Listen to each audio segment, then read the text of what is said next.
the special executive session for August 17th, 2022 of the Buffalo Board of Education. Thank you for my board members that are in attendance. For technical reasons, I'm going to be addressing them from the microphone right here.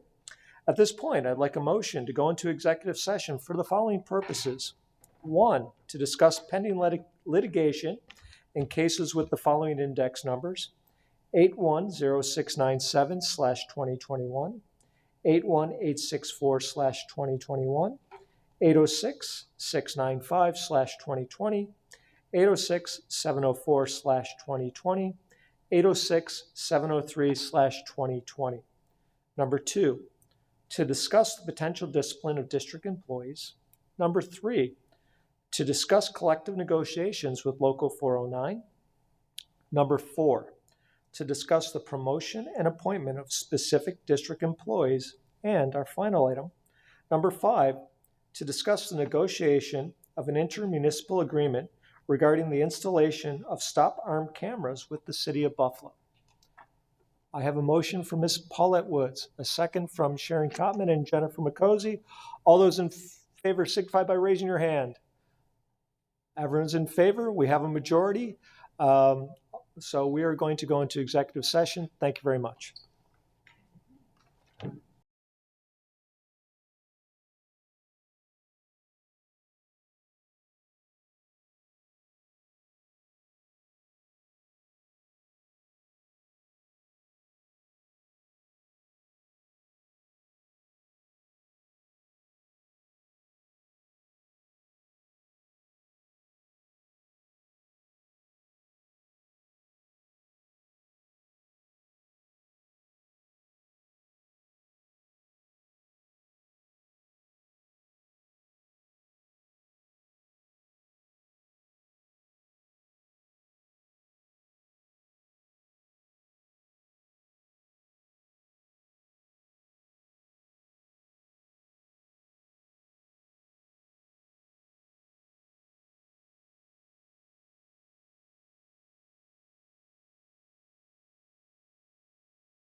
August 17th meeting of the Buffalo Board of Education. So at this point, I will ask all of us to stand up for the Pledge of Allegiance.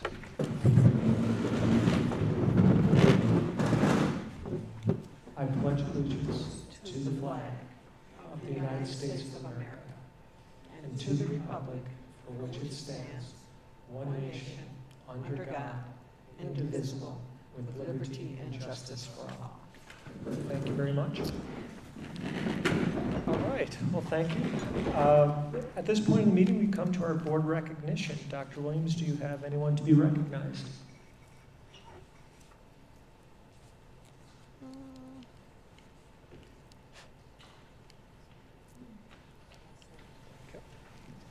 I do not.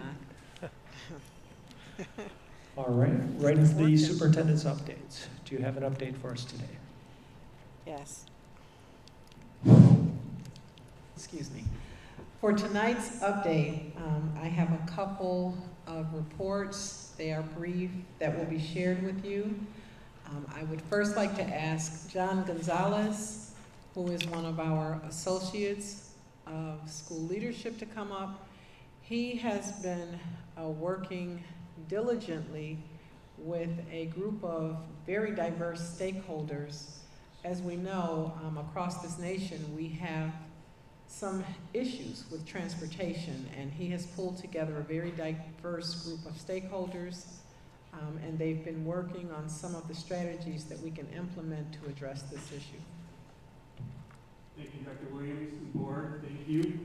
I first want to start, if you don't mind, by me just giving individual thanks to the team members, because their work, many of them, was voluntary, and they worked really hard over the course of several weeks to be a part of this plan that I'm going to be presenting to you. So first, Ms. Janice Spencer, Ms. Catherine Lee Osrich, Mr. Karan Barnes, President Pertucci, Mr. Joseph Goshen, Dr. Ellen Grant, Board Member Paulette Woods, Bishop Michael Badger, Ms. Kelly Daniels, Mr. Casimiro Rodriguez, Mr. Edward Spidell, Mrs. Darlene Jezanowski, Mr. Freddie Smith, Mr. Brandon Saney, Ms. Kim Holscher, Mr. Sam Rafford, Mr. Nate Kuzma, Mrs. Cheryl Kennedy, Mr. Rob Hummel, Ms. Darlene Lewis, Ms. Caroline Cisnensky, Dr. Ramona Reynolds, Mrs. Rebecca Portum, Mr. Terrence Mazeppa, Mrs. Ebony Bullock, Board Member Sharon Belton-Cotman, and Mr. David Hills. I hope I did not miss anybody, but if I did, please forgive me. Who's that? Yeah. So thank you to those individuals. So I named a bunch of names because I want you to know that this was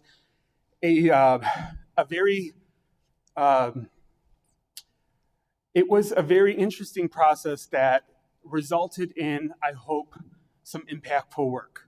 It was collective action, and really, truly, we sat together as a team and sorted through all the challenges that we know we're going to be facing, and really worked to find some viable solutions. You may remember last time I reported out, I provided you information that we have two levels of solutions. One was short-term and one is long-term. We really focus on our short-term solutions because we want to have an impact as close as we can to the start of the school year. So that you should have a document that says 4 short-term strategies to positively impact school bus transportation. I'm going to review those 4 for you really quickly. The first one is reimbursing parents for transporting their children to school. We have put out a survey to our parent community. It was a very well-taken survey. The numbers, I forget how many, I think it was over 4,000, 5,000 responses, which was very high compared to past surveys in the district. Based on that information, we know that there is interest, and the interest can have an impact on our challenges. So we are going to be pursuing this we would like to pursue this as an option. If this is something that we think that is something we want to move forward with, the timeline where this would actually start would be mid-November. The second one is expressing routes. This is the idea of combining bus routes to reduce the number of runs that are needed. And the potential of this could eliminate 10 to 15 bus routes, therefore not needing that 10 to 15 bus drivers. This is a strategy that is currently being worked on by the Transportation Department, and we could see a September 6th impact for that. The third one is enhancing before school programming. That's implementing a morning program before school for all of our elementary schools. The idea here is that each elementary school would start open a half hour earlier, which would enable parents to be able to drop off their children if they would like a half hour early. And the biggest impact would be the buses would be able to run more runs so that students aren't out waiting so long for buses, so they would be able to drop off multiple runs of students for those schools. And the last strategy is distributing NFTA passes to families. We've also heard that there's a lot of interest around this. And the idea here is that for families or parents that opt out of school bus transportation, this would be an alternative for them to be able to reimburse them, so to speak, to escort their child to and from school. We are developing a communication plan. That communication plan is all about being transparent with the community about what our challenges are, as well as be informative to make sure that parents and community members understand what the options are for them, and then how can they take advantage of one of these four options or all of them if they fit. What we do know is that not one of these strategies is the solution, but we're hopeful that all of them together will have an impact, a positive impact on our transportation challenges. That's it for me. Okay.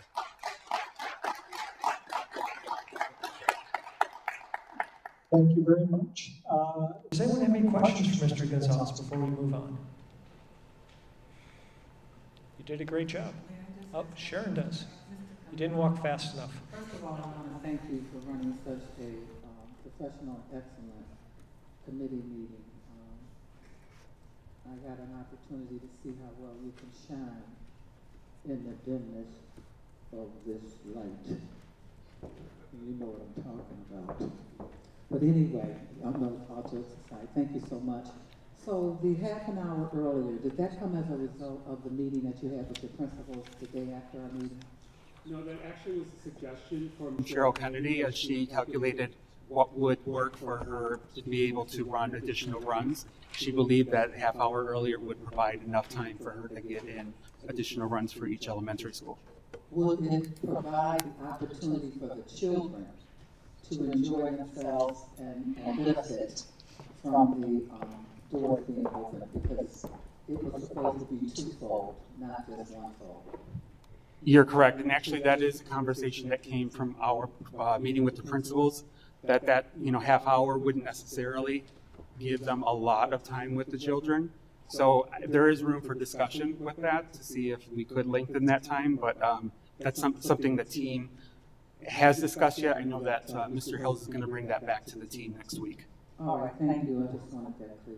I'd also like to say that I've spoken to two principals who were involved in the summer school program with the 7th and 8th graders. And the 7th and 8th graders were allowed to use bus passes this summer. And they felt that our 7th and 8th graders are capable of taking the metro. So I think maybe we might want to put that back on the table as well to explore that. Okay? Okay, we'll add that to the agenda. Thank you. Thank you. Thank you, Ms. Conley. Anything else from Mr.? No? All right. Thank you very much, and thank you. It was an excellent committee. Thank you so much, Associate Gonzalez. He has done a yeoman's job along with all of the volunteers who have been working along with him. We have done some innovative things on social media. I don't know if anyone has had the opportunity to see, but we had a good time and it was for a good purpose. making a TikTok video to try to increase some interest and information in the community about the need for bus drivers. I believe we are doing some work with some of our elected officials on looking at you know, the requirements and making sure that we're training folks to take the licensure exams for the CDL. Our district has offered bonuses. We have increased wages for bus drivers. We've held press conferences.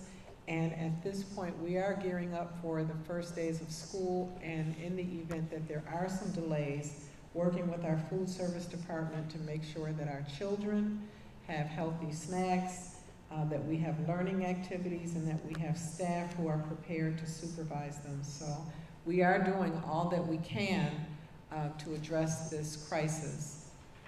At this time, I would like to bring forward our Chief of Human Resources, Tammy Holly McGee, along with Mr. Jim Barnes from our Budget Department, to share an update with everyone on staffing and where we are.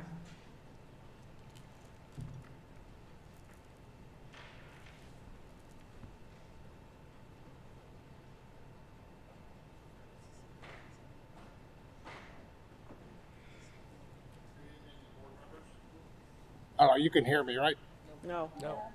No. What do I gotta do? Hello? Yeah. There we go. All right, so I'm here tonight just to provide a quick update, not a report on the vacancies. We will have one of those in the near future, and I'll discuss that at the end. So this is really just a preliminary update, focusing on the BTF positions in the classroom. Okay? We think that's the more immediate concern right now with the opening of school. I do want to note, I met with Mrs. Woods a couple weeks ago, and it was, I think, a good meeting. We talked about how the budget and the FTEs are developed. We talked about the budget process and how the FTE budgets are developed. We also spoke about the impact of the ARP-ESSER budgets and FTEs this year. And we also covered how that will impact the vacancy report that we are developing. We threw in a few hundred FTEs in ARP-ESSER, and now we're working on filling those. So I sort of wanted to prepare you for that first report. But tonight, again, I'm just here to talk about BTF positions in the classroom. What we see, before I start on that, I want to address the resignation and retirement issue. We have approximately 150 resignations or retirements since June of 2022. That represents about 4% of our total BTF staff. So those are the numbers that we have right now and that we're dealing with. So the quick update on the BPF positions in the classroom only, we have about 250 vacancies at the present time. That represents about 7% of the 3,400 budgeted classroom FTEs. I think that's important. It adds a little perspective.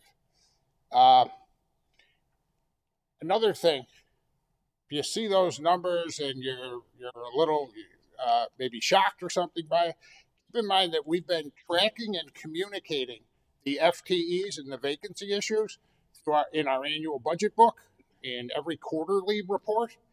And the last third quarter report for 2022 showed 200 ETF vacancies in total.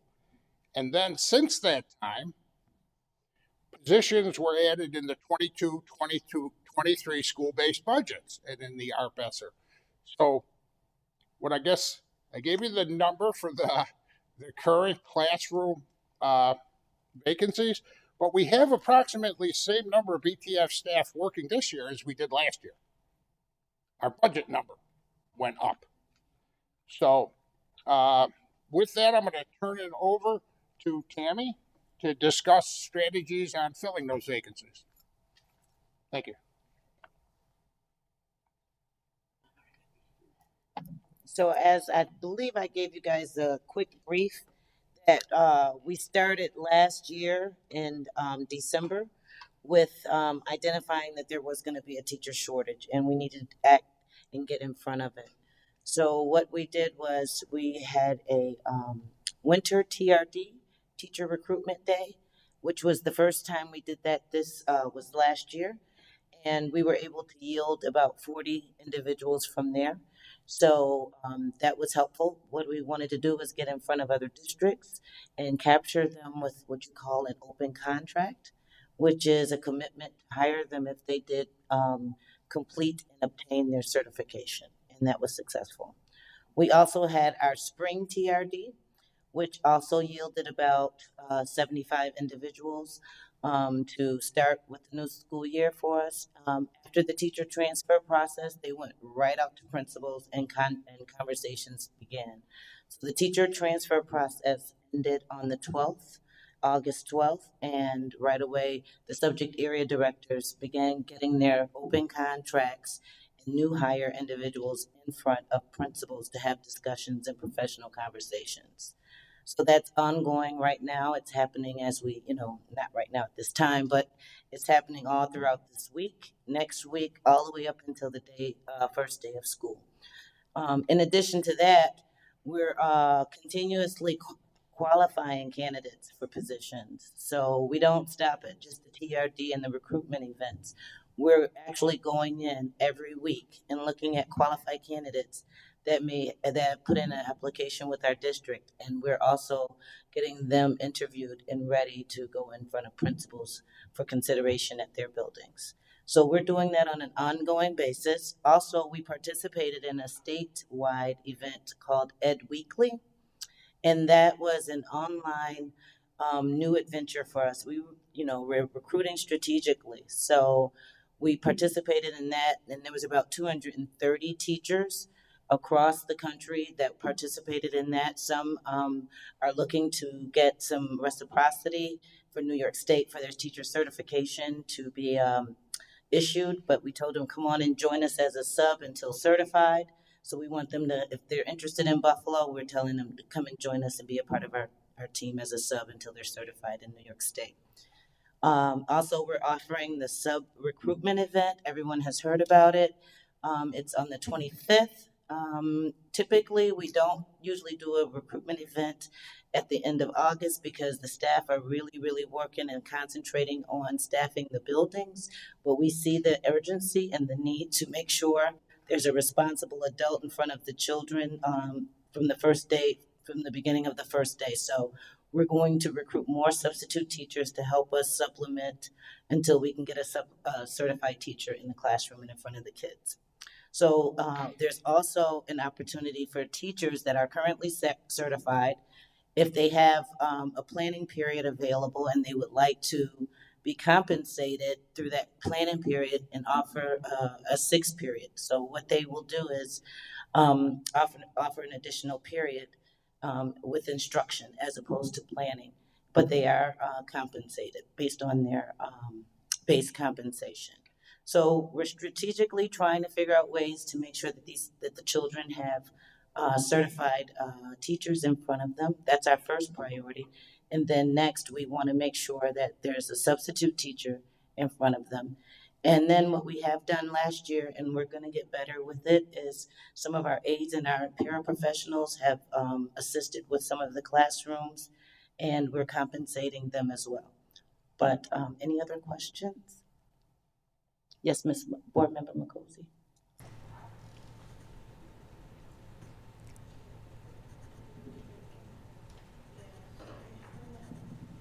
How you doing? Hello. So, I have questions around, or just like one basic question around, I know you want to have a certified teacher in front of students, and that's what we all want, and when you're offering the additional, like, if you have a planning period, I worry and wonder about what, is that teacher, if they're certified, are they certified in the subject that they're gonna be going to teach in? Yes. I'm hearing kind of almost horror stories of, a science teacher that's teaching art and whatnot, and some of the things that have been happening, especially over the summer. But that's my concern, is are we resourcing these folks that are taking this one period? Even though the money is there, we need to, I guess in my eyes, weed out those that are just looking to collect that extra paycheck? Or are they going to be certified and do their due diligence to make sure they learn and take in the resources necessary to teach that particular subject if it's not their certified subject? Thank you for that question. That's a good question, but I can tell you that from what I know, no one has brought it to my attention that teachers are teaching outside of their certification area. So what the intention is that the subject area director, so if it's a science class, Ms. Merrick is notified that there's an opportunity for Ms. Jennifer McCosey to teach a 6th period. She's willing to do that. So what'll happen is Ms. Merrick will be notified of that. They'll coordinate that with the principal, and then they'll notify HR so that we can compensate that teacher that they're teaching an additional biology class during this time of the day, and it started on this date. And then they'll let us know when that time ends because there has been a certified teacher in that area identified. Now, what could happen is that has nothing to do with the 6th period is that there's an emergency temporary teacher status. So if a teacher is certified as an elementary teacher and there are no necessarily vacancies in the elementary department per se, then we will ask that that teacher, because you are certified, go and teach in another area that is having a hard time to fill that position, such as perhaps maybe a special ed class. So that's called an emergency temp. That's when a teacher is certified, but not in the area for which they're teaching. And so the principals are given the responsibility of notifying the family of that class that there is a teacher that's not certified in that particular area, but that is a certified teacher in front of your children. Okay.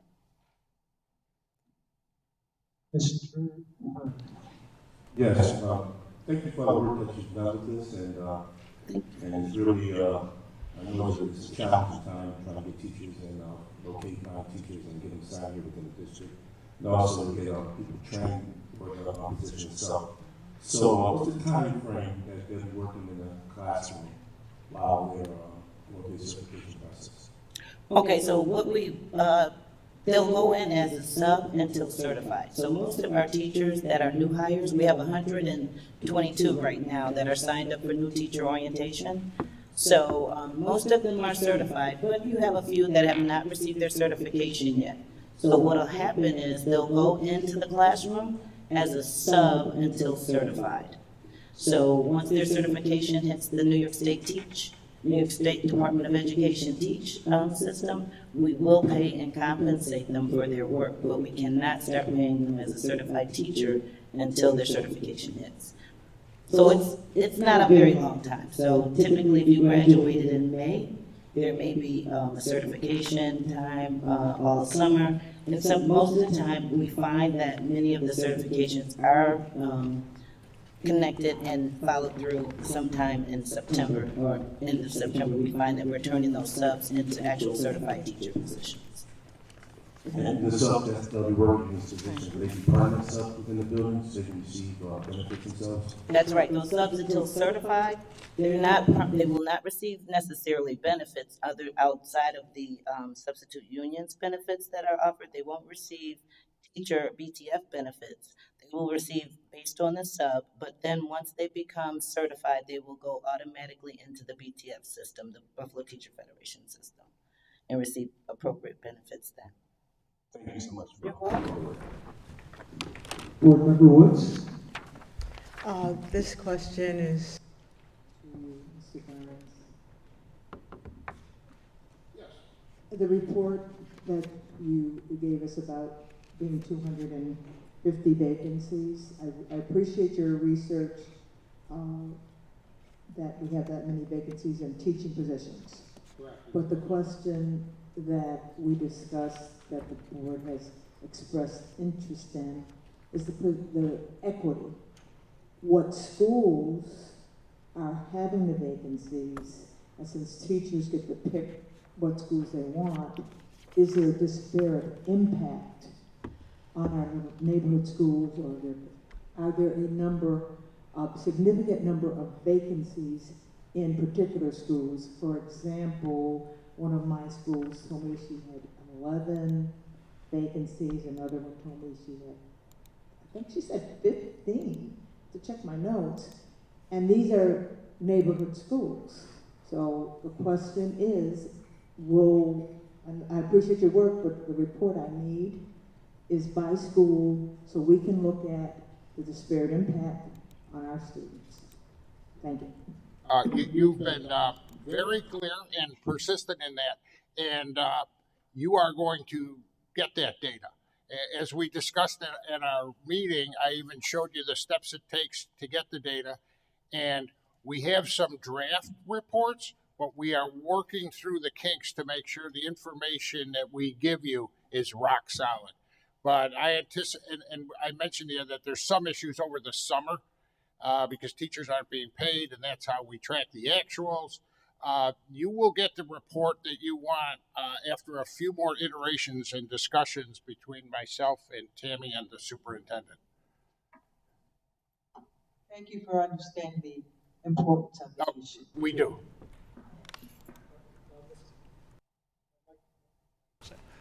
Ms. Cotman? Yes. And maybe this is a human resource question as well as a superintendent question. So under the school-based budgeting, schools select teachers or staff members and they budget for them. Are we able, and I don't know how to really pose this question, but is there an opportunity, or should we maximize the opportunity for each school by making sure that by a certain date, if that position has not been filled, that another opportunity is made available for the staff? In other words, they have budgeted for staff. We can't find, quote, an instructional coach. But that should not stop the principal from being able to be allowed additional staff to support his students. And so in the past, that money, and we have not talked about it this year, Chairman Woods, how much money went back to the general fund for vacancies, but it's an opportunity to stop the bleeding and to provide resources for children under the equity lens, is what I'm talking about. And so I don't know if we need a policy to do that, if the board needs to write a policy, or if there's just going to be a procedure, but we cannot have schools without staff for a whole year and denying children opportunity for learning. And so I think this is the year to change that practice in a big way. You've been very clear and persistent in that as well. And no, we hear you. That is certainly a major procedural change. I don't know if it rises to the level of policy, but it would substantially change our school-based budgeting process, the mid-year administration of such, but also have an impact on the district's budget policy. Just issues we'd have to work through. I believe that we allow the superintendent the privilege of adding and creating positions during the year. And I do believe in the budget process that we do have amendments. So I think we can make this happen. So I just want to be clear that I'm understanding questions. So if a school has budgeted for an instructional coach Or any position, or or any science position, and the position is unfilled due to not being able to find, that person, or, being able to find a certified teacher or what have you, the question is can we then allow the principal to hire another position that maybe they feel will better support or will continue to support the school? A counselor, another teacher? Or substitute, or whatever. Okay. Additional Okay. sub or whatever. Okay. I'll work with the budget department and with human resources to see how we can, manage something happening like that. And then we'll come back and share with you. So why don't you tell us how much money we got to the budget? They haven't closed out the books yet. This is what we're actually doing. I know. I know. Okay, thank you. Any other questions for the assembled team in front of us? No? All right, any other updates? No more updates. All right, that concludes our updates. Thank you very much, Dr. Williams. Brings us to our comments from speakers for this evening. I see some of the audience. I know they're on the speakers list. They're waiting to go, but let me first just read the guidelines. At this time, the board welcomes speakers who have signed up to speak at tonight's meeting. Please be reminded that all speakers' remarks must be limited to 3 minutes or less. We ask that speakers be mindful that this is a business meeting open to the public and televised locally. Attendees and viewers include persons from throughout Western New York, including children. The board asks that speakers conduct themselves professionally and that their comments remain civil and courteous, bearing in mind that they will be heard by people of all ages. This is an opportunity for Buffalo's residents to address the Buffalo Board of Education about issues that serve the public interest and the district mission. And the board asks that speakers demonstrate appropriate decorum. And thank you all for joining us. Our first speaker of the evening is Neil Lang, a concerned citizen regarding Bennett High School. Mr. Lang, the microphone is yours. Thank you. I'm Neil Lang. I represent the Bennett Alumni Association and our redesign team. First and foremost, I want to congratulate Superintendent Williams. We are pleased to have you guiding our district and look forward to working with you on our most important mission, the success of our beloved Bennett High School and the young people who are receiving such a fine education there. Also, I want to thank you for your personal involvement in the Bennett redesign team. Your phone calls and emails are refreshing. It's been quite some time since we've had the superintendent of schools personally respond to us. Be sure that many people have heard of your responsiveness. Our deepest appreciation to you. Our alumni take great pride in the school that gave them so much in their youth and work tirelessly to give back to our current students and the staff that works there to ensure that they have the best education possible, preparing them for a bright future. Our alumni delight in hearing the success stories. We are super excited to hear about the high graduation rates, the celebrations of success, and the excellent athletic opportunities that Bennett provides. As you know, our team formed in 2013 when our school was going to be closed.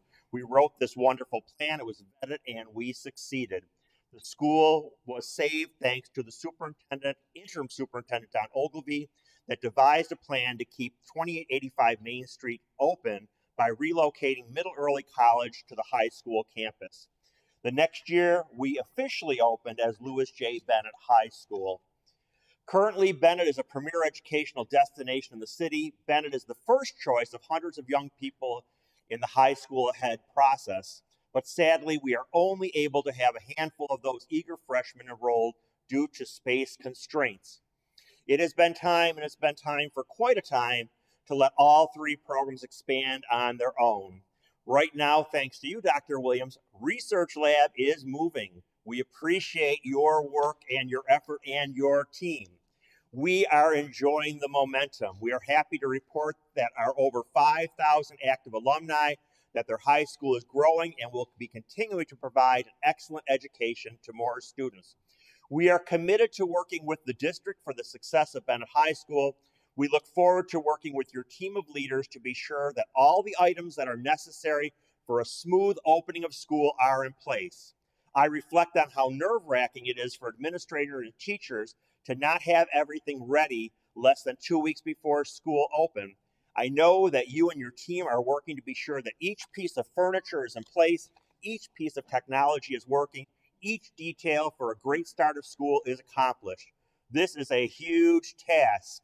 I trust that your team will accomplish great things in the few days remaining. I know that there are teachers out there who are ready to set up their classrooms and are worrying needlessly when we see no desk and no chairs in their new rooms. Once again, thank you, thank you, thank you. Our Bennett alumni are here to help. We are an advocacy group with a proven track record. Let us know what we can do to be of assistance to you. We are ready, we are willing, and we are able. Thank you. Thank you, Mr. Lang. That was a good insight joke. I appreciated that. Next up, we have Mr. Spidell, regarding the first student. Ed, the microphone is yours. Thank you. Thank you. I'd like to take the time to thank Martha Younger My wife needed her transcript. She got it in less than 48 hours, so she can start her first time at work in 16 years. Ebony Bullock, I'd like to thank her. We sit at a transportation meeting, and everybody goes, we need this information. She says, no problem, you got it. Every question we ask, she got the information. I want to talk about First Student a little bit. I had a bus driver call me and tell me that First Student is holding out on drivers. The drivers who leave Walden Avenue and deliver to West Seneca and the suburbs, they're not allowing them to come into Buffalo to drive at 8:30. It's an overtime issue. They're holding out. They deny it, but we have to figure out a way to see if we can see if that's true or not. We still need 150 bus aides. So I have a little concern that it doesn't seem to be urgency today for the bus aides because everybody's busy doing something else. But in corporate America, you have to figure it out.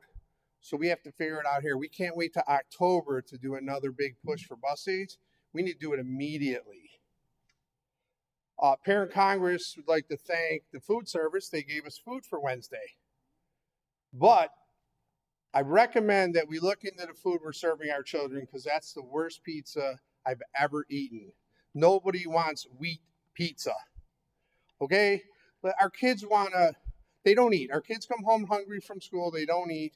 Can we please look into changing some of the things? We know they need to eat healthy, but can they have some fun? You know, pizza used to be good.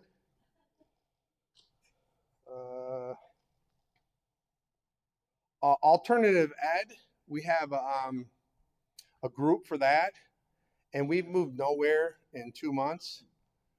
The powers to be, and I won't say who, don't seem to want alternative ed to change. Like, we haven't talked about suspended children, how they're going to learn while they're suspended. We haven't talked about expanding the program very well. It's a fight against change. We need to change. I'm not blaming it on one person. It seems to be a team effort that they won't change. Oh, when the district decides to move assistant principals out of a building, you know, they're part of our community. They're our family. We should have a consideration of whether the principal should move or the assistant principal should move. We shouldn't just move assistant principals because we think as a member of leadership it's the best thing to do. We should actually ask our communities. Oh, and this is for the new IT chief. Can we please have more than one building in the district for parents to take their broken devices? 1515 South Park is not a central location. We need maybe a mobile unit, or we need to put them in different spots of the city. Thank you for your time. Thank you, Mr. Spidell. I appreciate the comment about the mobile unit. That's one concern I've heard from many parents as well. Next up on our speakers list is Zahia Tolliver, student at Bennett High School. No. Jakai Tolliver, student at Bennett High School. Okay. Next we have Ina Ferguson, Buffalo Community PTA president, regarding some concerns district-wide, and I will just let everybody know that Ina is also part of the Buffalo Community PTA, who's having their next meeting Thursday, August 18th at 877 East Delavan from 5:30 to 8 p.m. Ina, the microphone is yours. Thank you so much. Can you hear me? Oh, thank you so much, Lou, for making that announcement. I appreciate you, always have. I stand here with my chair of membership and also another member of the Buffalo Community PTA, and we come with some concerns because we have some concerns with talking with our parents. We have some concerns with I say myself personally, I'll say date for 2011, 2012 for the code of conduct. It has not been implemented throughout all the district in years. Never have been implemented. It's been updated. It's been amendment. It looks very beautiful. Wonderful pictures of the superintendent, our black and brown children and white children. It's larger. We can see it well. But I know for myself, firstly, I'm going to say my children has been on the phone at their schools. I have 7 left in the district, have been on their phone, talking on their phone, and they have been suspended. And they're not treated the same across the board. And I know personally, from when I used to be an aide at City Honors, you can talk and do information homework on your phones and nothing happened to them.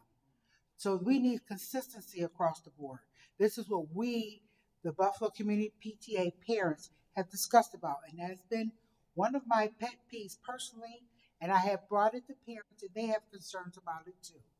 So I have concerns about it, that maybe we have a new superintendent now, because everybody in the district, teachers and principals, have been trained several times. Money has been used several times, overtime, who moves, shift up and down.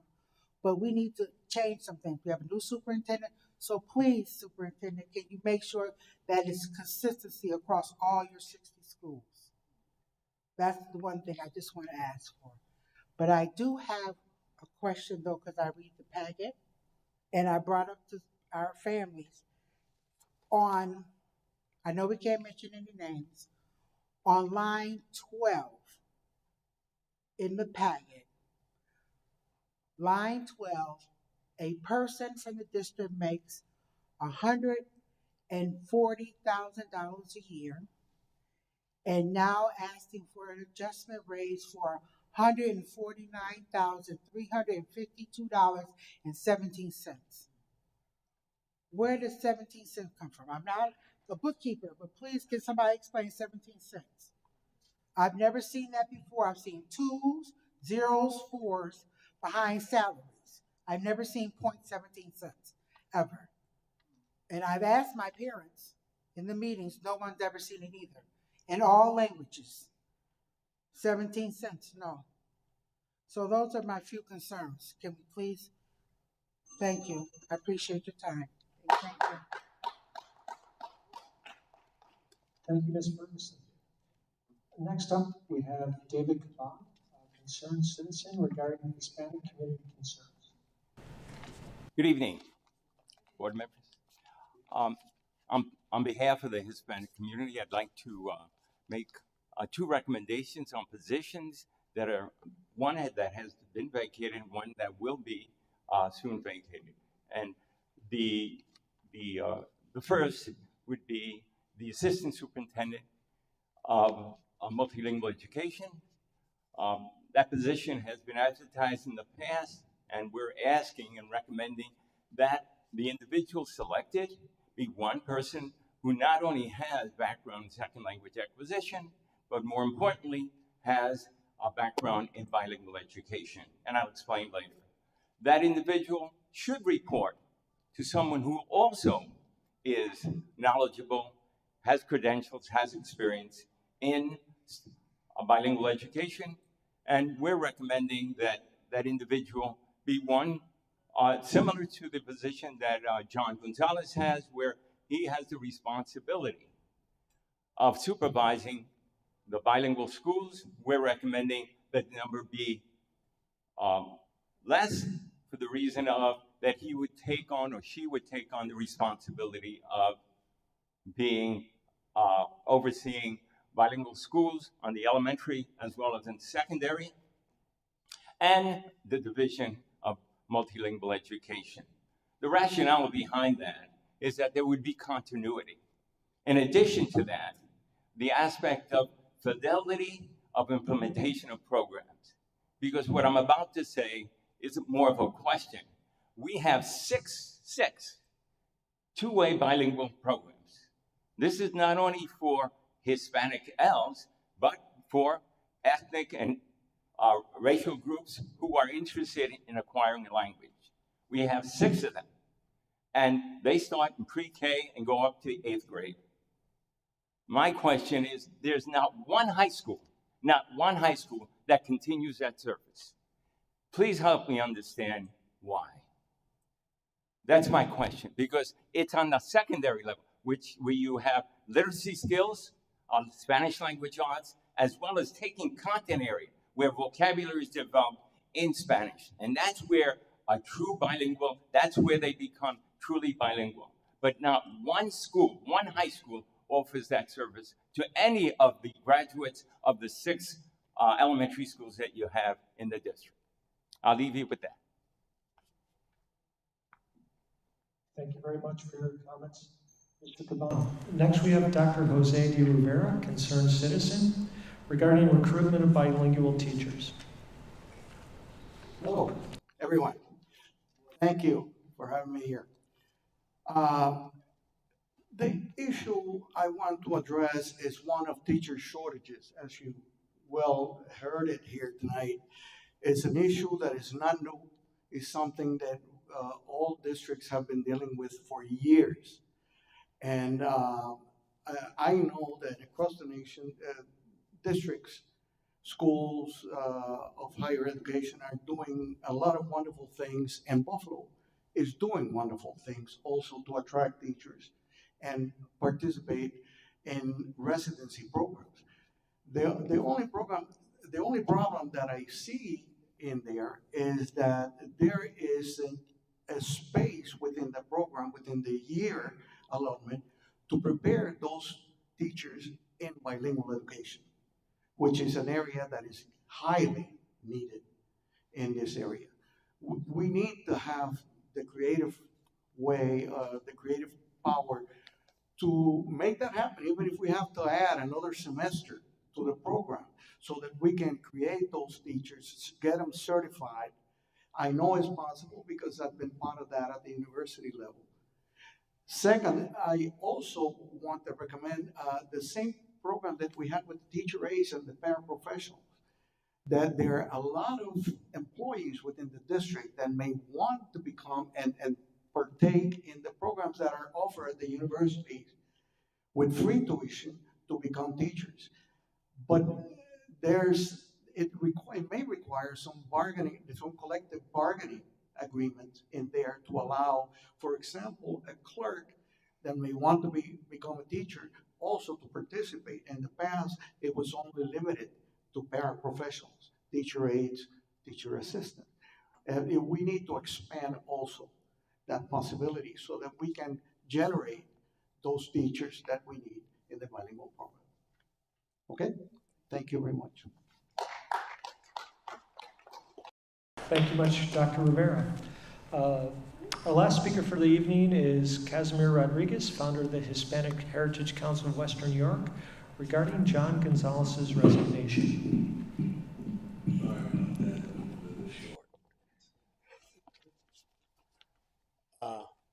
I think before I begin my comments, I think that Neil Lang said it very well, commending the superintendent on her responses and the efficiency on many of the concerns. And I'd like to also commend the superintendent, all the concerns that we have brought to you as it relates to our community in many areas.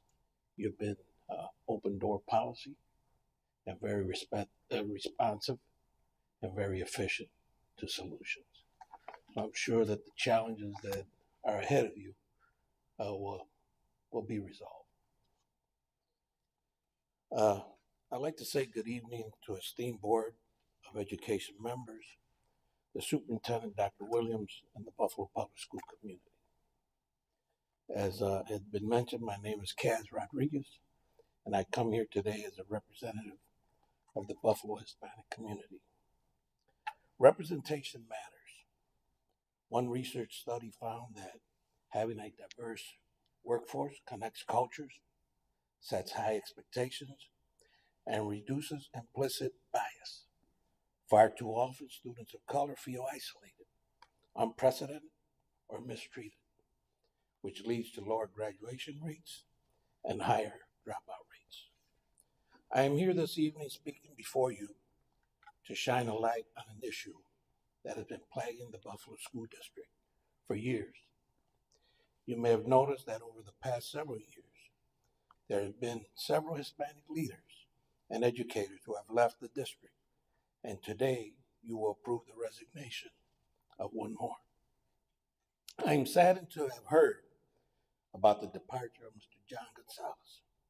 I am never one that put up roadblocks to career advancement, but I do wonder, what did we do to try and keep him here? Approximately 20% of the Buffalo public school student population identifies as Hispanic. And from my estimate, 8% of our school principals identify as Hispanic, and 5% of the superintendent's cabinet identify as Hispanic. But this will soon be 0%. I understand that there's staffing shortages in all areas. It's been mentioned many times here tonight. I also know that this is amplified within our own Hispanic community. We have high quality leaders who are here with us in the Buffalo Public Schools as a representation for our students to look up to. But I wonder, what are we doing to intentionally recruit and retain this talent? I see that there are many new positions being uplifted for the Board of Education and approval today. And there are many deserving people taking on these new roles, and I'd like to congratulate them. But I still wonder where the Hispanic representation in this group is. Do we not have qualified or maybe even respected Hispanic leaders to represent? Board of Education members, Superintendent Williams, now is the time to look inward and reflect on this. Why don't we have more Hispanic representation here in the Buffalo Public Schools? Why can't we seem to retain the high quality talent of our district and that our district has? What are we doing to be intentional about keeping Hispanic leaders and educators in our district to do the work of improving the outcomes of our children? And I'm here just to bring this concern, but I'm here to tell you that we will work together to rectify it. Thank you. Thank you, Mr. At this point, it's the response to the speakers from the superintendent. Dr. Williams, do you have a response? Sure. Thank you all who came tonight. I'll start with Mr. Lang. Thank you so much for your congratulations, and I could not agree more that 2885 Main Street is a very special place. And, you know, we are working really hard to make sure that come the first day of school, that the children have all they need to be successful there and the staff. So we are working overtime to make sure that that happens. President Spidell, thank you. I do have a great staff. Great, awesome. You know, Mrs. Bullock, I mean, I don't want to start naming names, you started, but I do have a really, really committed, really excellent staff. Our Chief of Human Resources has done a yeoman's job with trying to recruit bus aides. We've had recruitment fairs like I don't think we've had in a long, long time. The interest and the folks that have shown up, and we want to continue. We want to continue with that. We have openings in various areas, and we don't want any gaps in any of the areas, but certainly we'll give you a call and we'll talk about, you shared that there are 150 aides that, or aide positions that are open as you understand it right now. So I just want to verify that, and then we'll give you a call and we'll talk about that. You mentioned the team for alternative education, and that you feel that there are some roadblocks with change. Change is hard, but the fact that a team has been convened and is hearing feedback from diverse stakeholder groups tells me that, you know, there is something that is happening. Maybe not as quickly as we would like for it to happen, but the team is meeting and they are looking for open, transparent feedback. And, you know, it has been my intention that we do have to take a look at our alternative education programs so that we are providing the best service to our most needy students. And that is that student population. I love the mobile unit laptop piece. I like that. That's something that is innovative. I think our board president has shared with me that he was interested in us doing something like that. I love that idea. We are very committed to equity And so when we talk about why we are moving certain positions around, I just want to share that we are being real intentional about moving anyone, because we understand that our children have had so much transiency in their lives that we don't want to disrupt anything. At the same time, we want to provide an excellent education. And so we are looking at all sorts of equity-related things, like we look at language. And in schools where we may have 2 or more administrators that maybe speak a second language, and then we have other schools, as we've heard from the gentleman here, that have that need, that may not have it, we may have to move an assistant principal from one school where there's a lot of capital in that area to another school where there's a gap. We're looking at gender. If we have schools where we have several male or female, or if there's a gap that's there, we want to make sure that it's equitable across the board. We're looking at race. We want our schools to be diverse. And so those are some of the moves that we're recommending, and that's kind of the reason and the rationale behind that. Ms. Ferguson, thank you so much. I'm looking forward to the event tomorrow evening at 877 East Delavan Avenue. I always appreciate our conversations. I agree with you that the code of conduct must be implemented with fidelity. We have had that conversation for several years. It must be implemented consistently, but the first step was getting it updated. And now that we have what you have shared is a very nice, Dr. Brown has done a fantastic job in a short period of time updating a complex, the code of conduct brings out a lot of personal feelings. People have strong feelings about that code and how children are disciplined, but she has managed to get a lot of complex feedback and to pare it down and to update the document. And so we will make sure that all of our administrators are trained on making sure that it is implemented consistently, and where it's not, we'll provide support.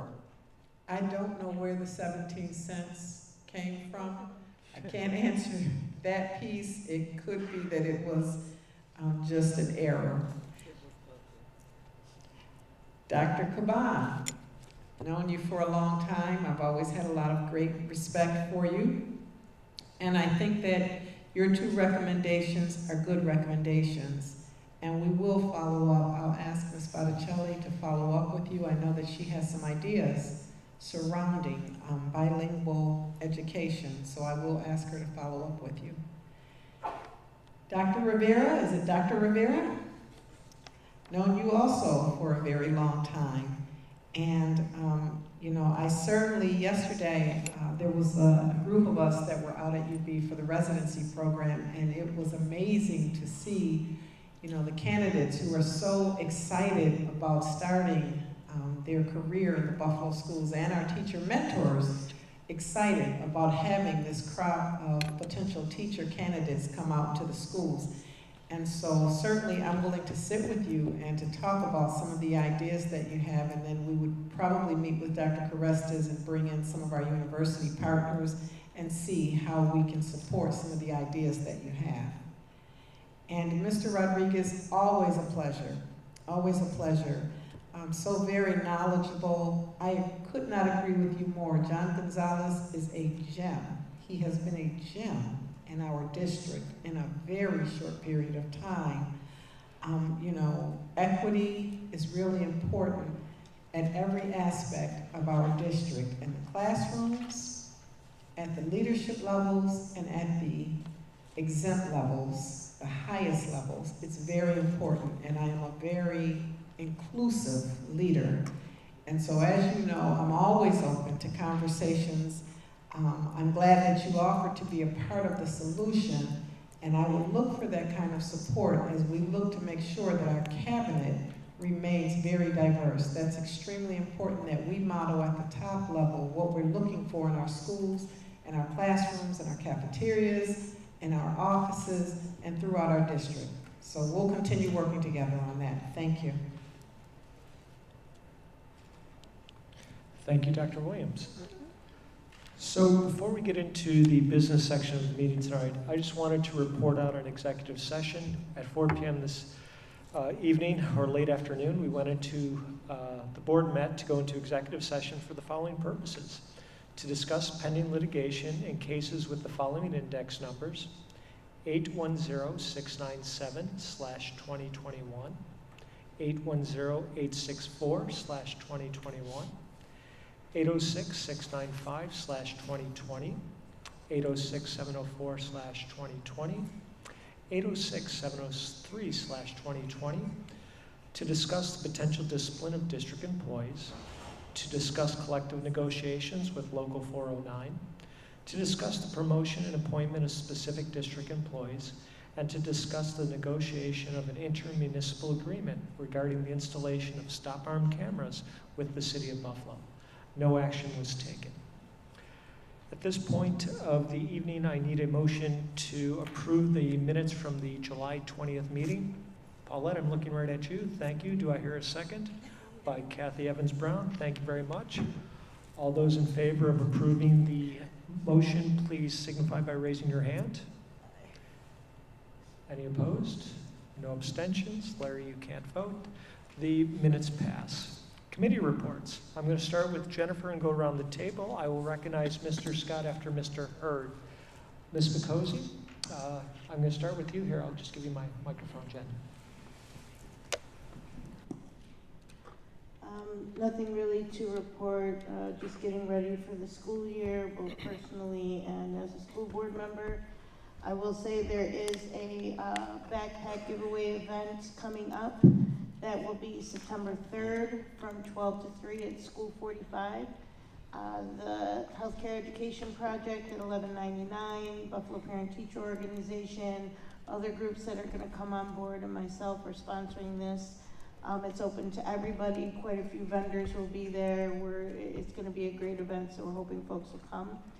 And went to quite a few events over the past month, and just trying to really promote that, the Buffalo Public Schools are going through transition. I'm doing a listening tour in my district right now. Since we moved the vote of the election all the way to November, we got some time to really talk to our constituents, whether you're in the running or not, as elected officials. And what I've been hearing a lot is making sure that equity and inclusion is real. Filling our teacher gaps, safety, all of these things are real concerns, and you get folks who don't even have students in the district, but are worried about their neighbors' children and are worried about their communities. And it was almost flooring that, a majority of the folks that do not have a personal investment as far as children go in the BPS are so invested in everyone else's children that live in their area or that they associate with. So I just encourage, all of us to get out there and talk to our folks because they're hungry for conversation.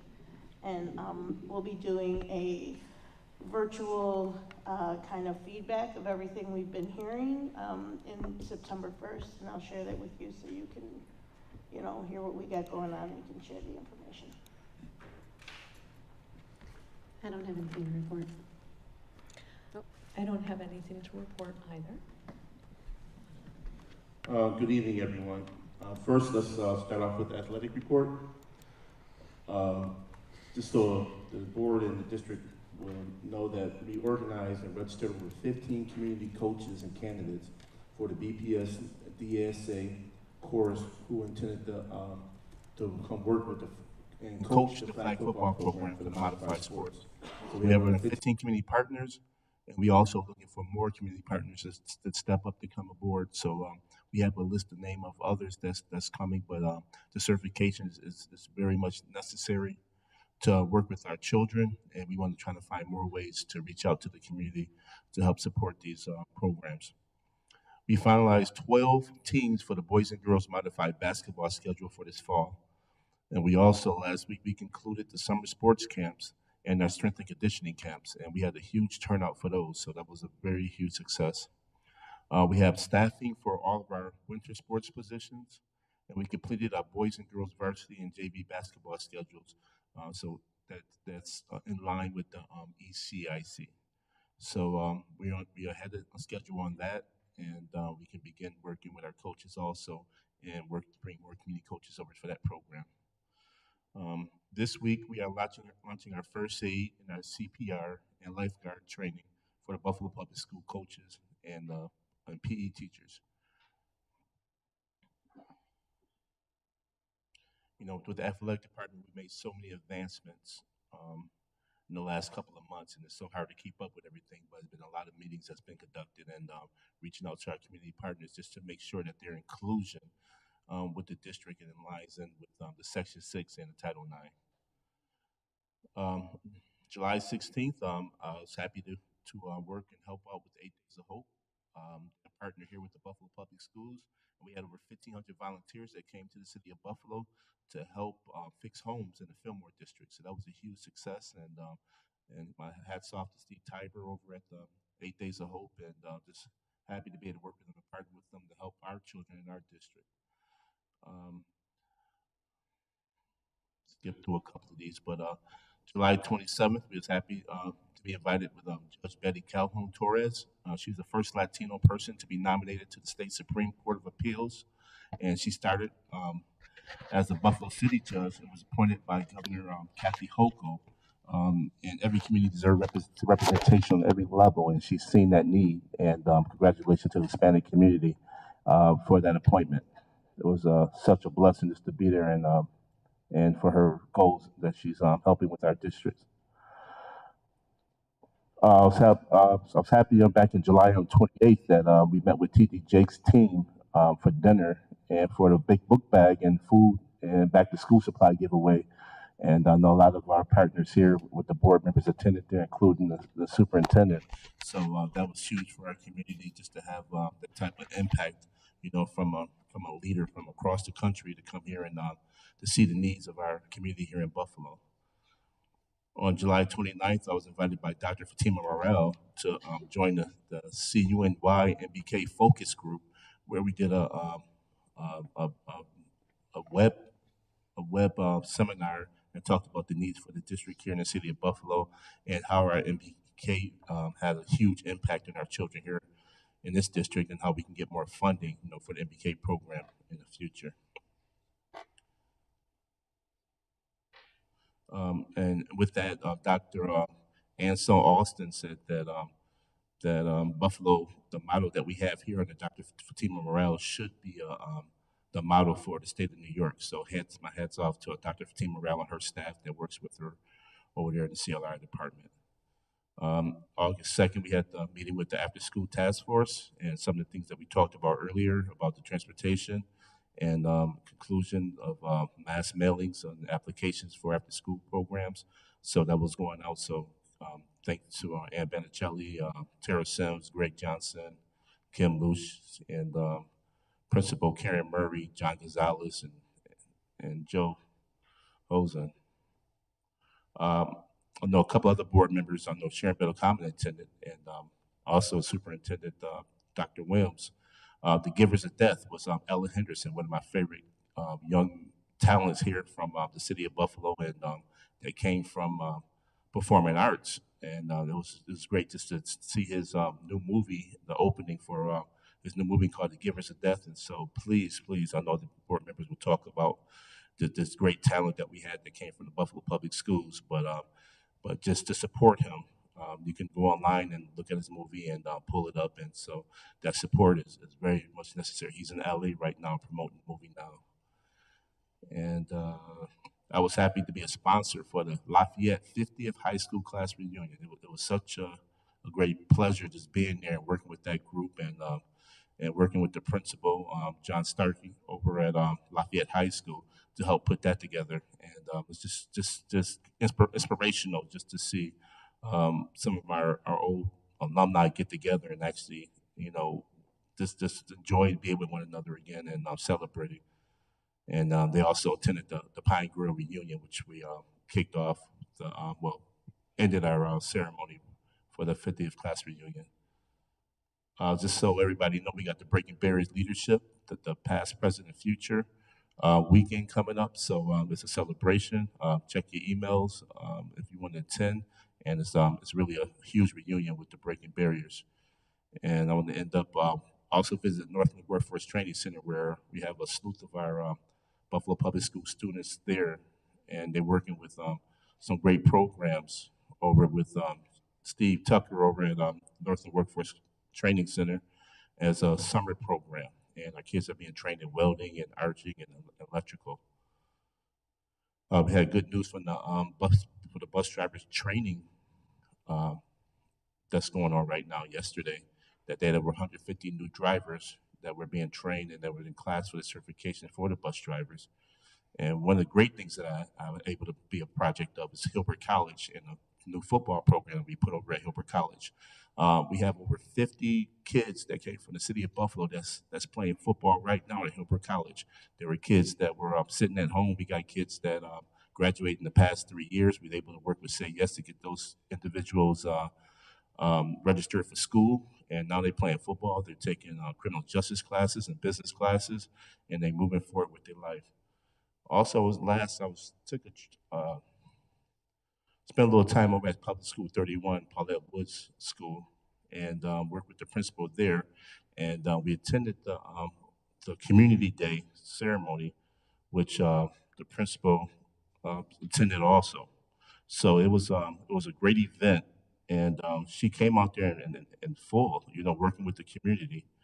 And so I'd just like to say thank you for her work with that, just pulling on Mrs. Gasparelli and the community around 31, which I feel like I owe a huge, huge um, contribution to because I had friends in that community. I've seen that community when it was on the rise, and I've seen it as it go down. I had a lot of friends over there that were killed in that community and died on those exact same streets. And so the children of these individuals now attend school over there at 31. And they have a petition that went around and they signed.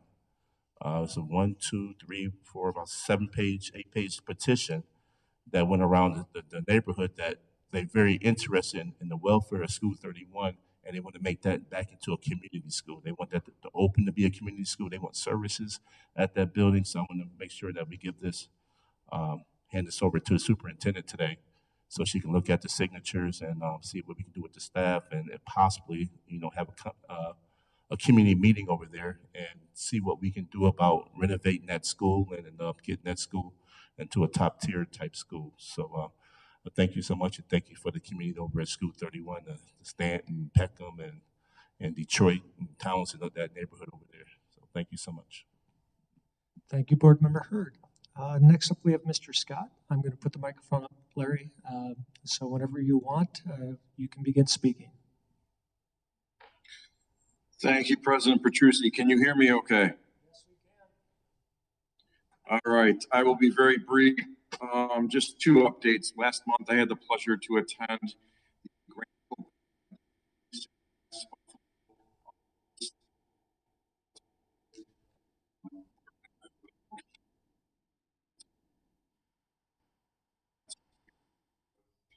along with that, including Say Yes Buffalo, I had the opportunity last week to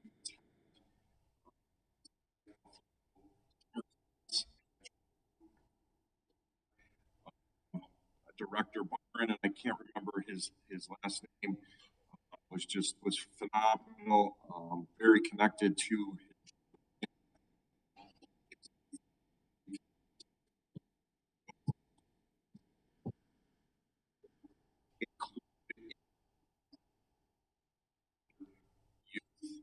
that goes from the afternoon into the late evening. I was really impressed with the weekly field trips.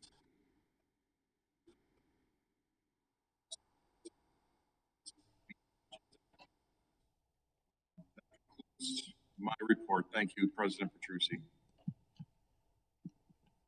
Thank you, Board Member Scott.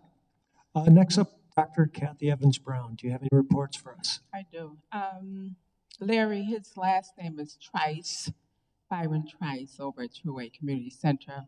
As a matter of fact, I was the one that hired him, and he's now have taken my job. So, of course, it's a good program.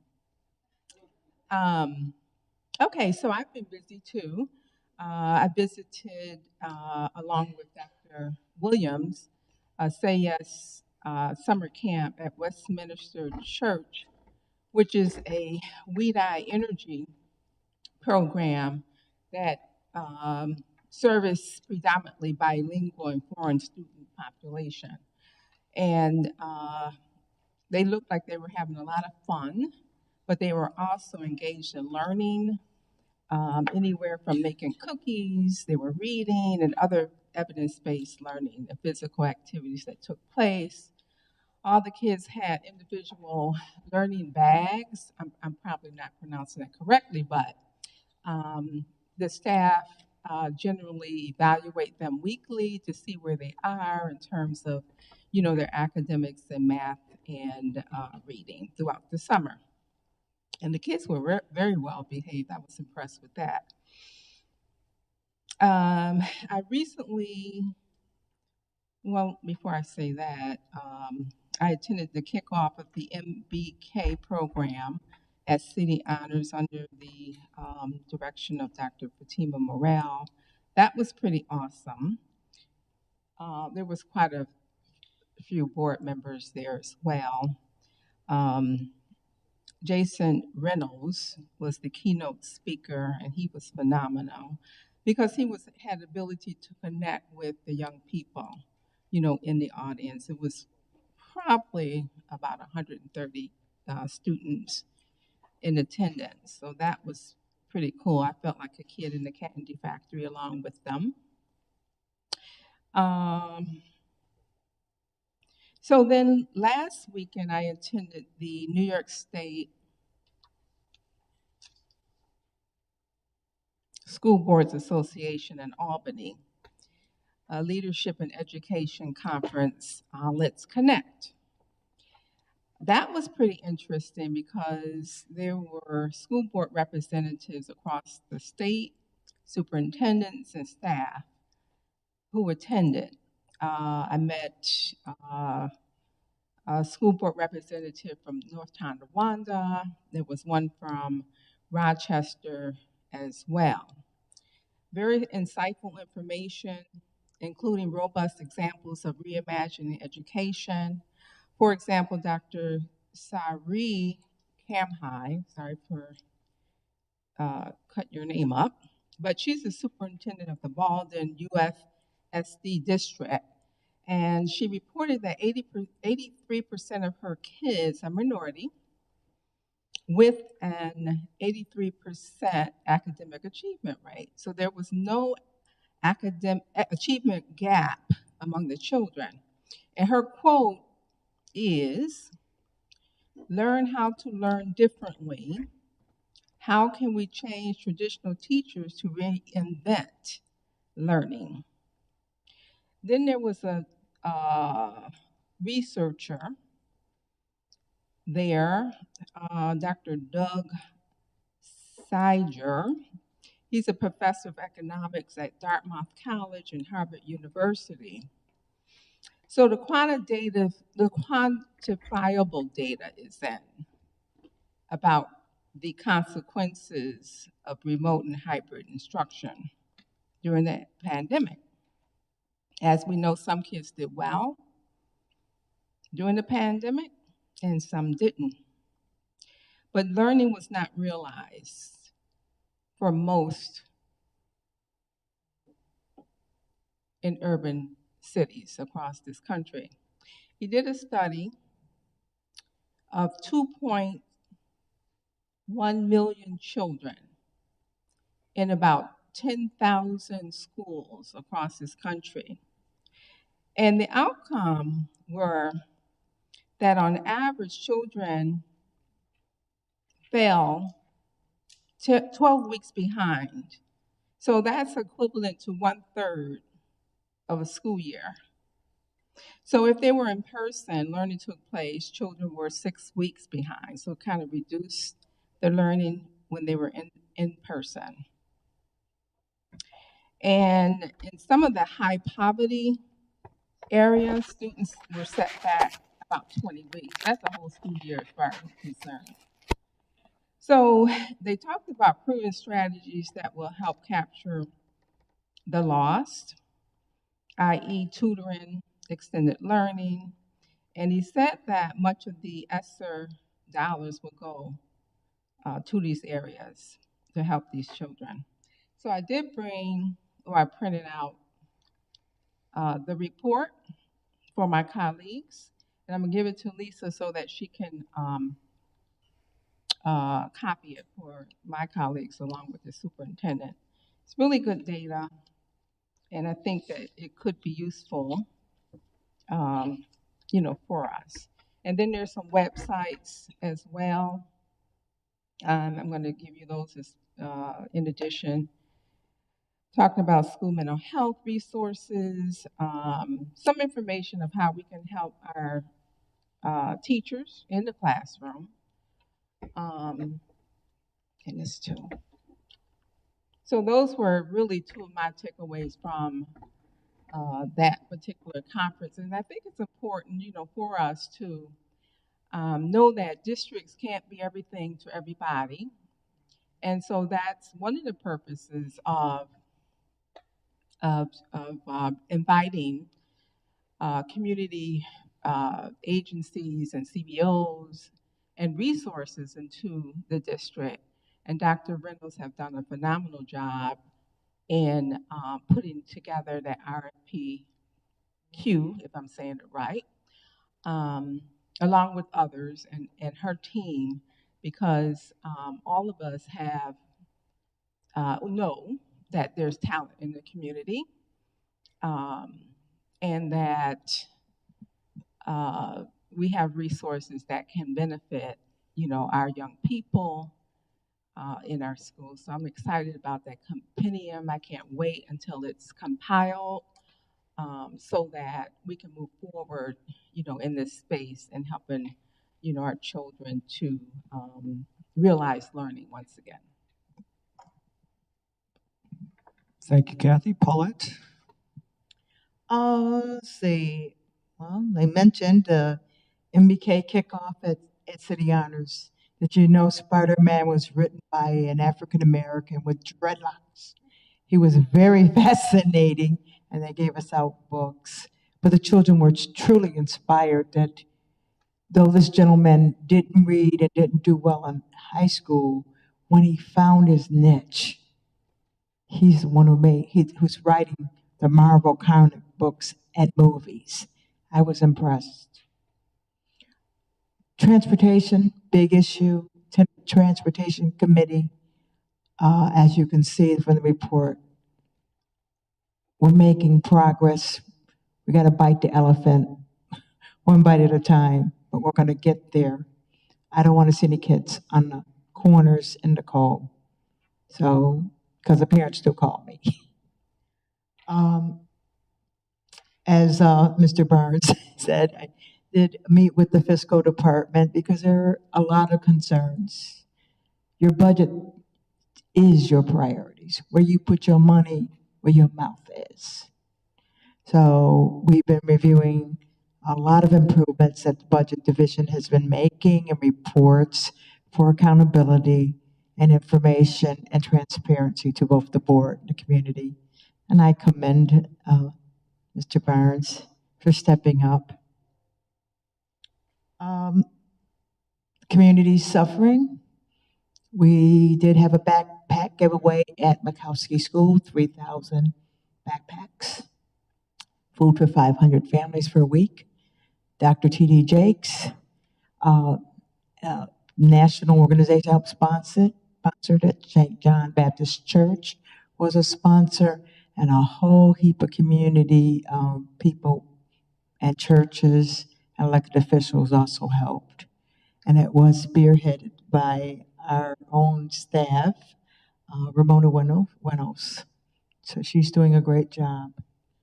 The RFQ, outreach to our communities, getting MBEs and WBEs the opportunity to share in their tax dollars. That RFQ, 43 people responded, minority vendors, women vendors who want to do business are submitting proposals so they can help us take care of our children, our traumatized children, and give them services. I commend the superintendent on that. Um, I did work with quite a few people call me because I'm a budget specialist. So, what do you think about this? Help the community working together will make a difference. I met with my principals, toured Herman Valendio School, where you cannot see the name printed on both sides of the school. I visited, listened to my principals, Ms. Callis' concerns, met with our kids where she was giving out pizza to the ones who had perfect attendance, and reviewed issues that of concern like staffing, cleanliness, and just her vision.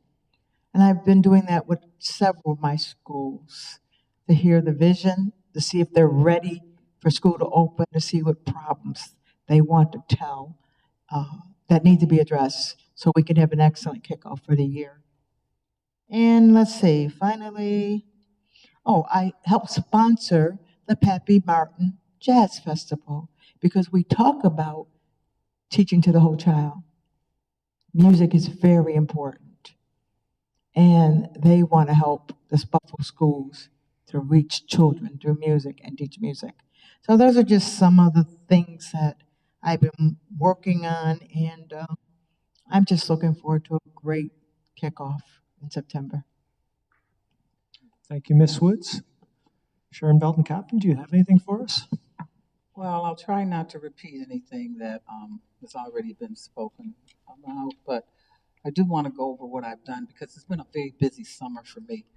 And typically in the summer, I do take on projects, and I did not so far accomplish all of them. And so I just want to talk a little bit about some of the things I've done.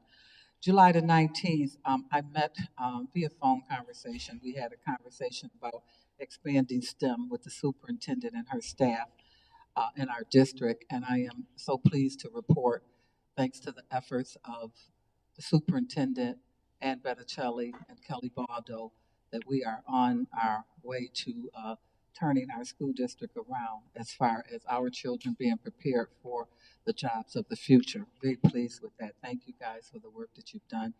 The 21st, I attended the summer camp over at Park Academy. Our president was there, and we were impressed with what we saw at that camp. It was on Indian Church Road, and the automation that the children were doing, part of the STEM that was placed in the Say Yes camps this year. Very impressive to see what the young folks were putting together. On the 21st, I went to Broderick Park because that's where Harriet Tubman's mission, her deliverance of people across the Jordan River there.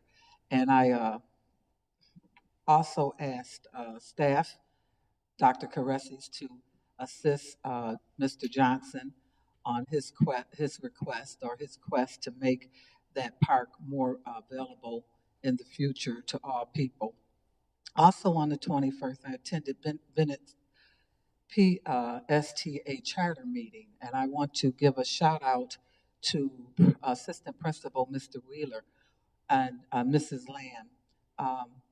It was very interesting that they chartered it in the summer. There were upwards of over 50 people there. The work that Mr. Wheeler did to pull the community together, listen, Mr. Lang is shaking his head. Was so well needed and is still needed. My understanding is Mr. Wheeler will be moved out of Bennett. I am very disappointed in that. I'm going on record to say that Bennett was functioning well. I am concerned when a school gets an opportunity to start flowing, that decisions are made without consideration of the team that's involved, and that Mr. Wheeler would be moved out of our building. And we regret that because he's worked with so many community partners. He's reached out to the neighborhood mental health people to try to provide resources.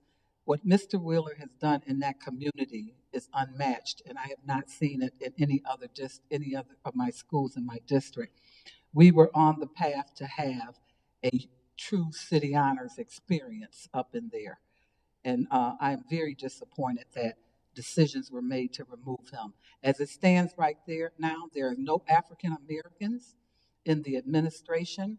We have a Hispanic, and we have two other, two Caucasian administrators in a school where it is predominantly African American. Very disappointment in that decision. And if we want to talk about diversity, we need to remember that there are girls in that community, in that school, who do not have a father image.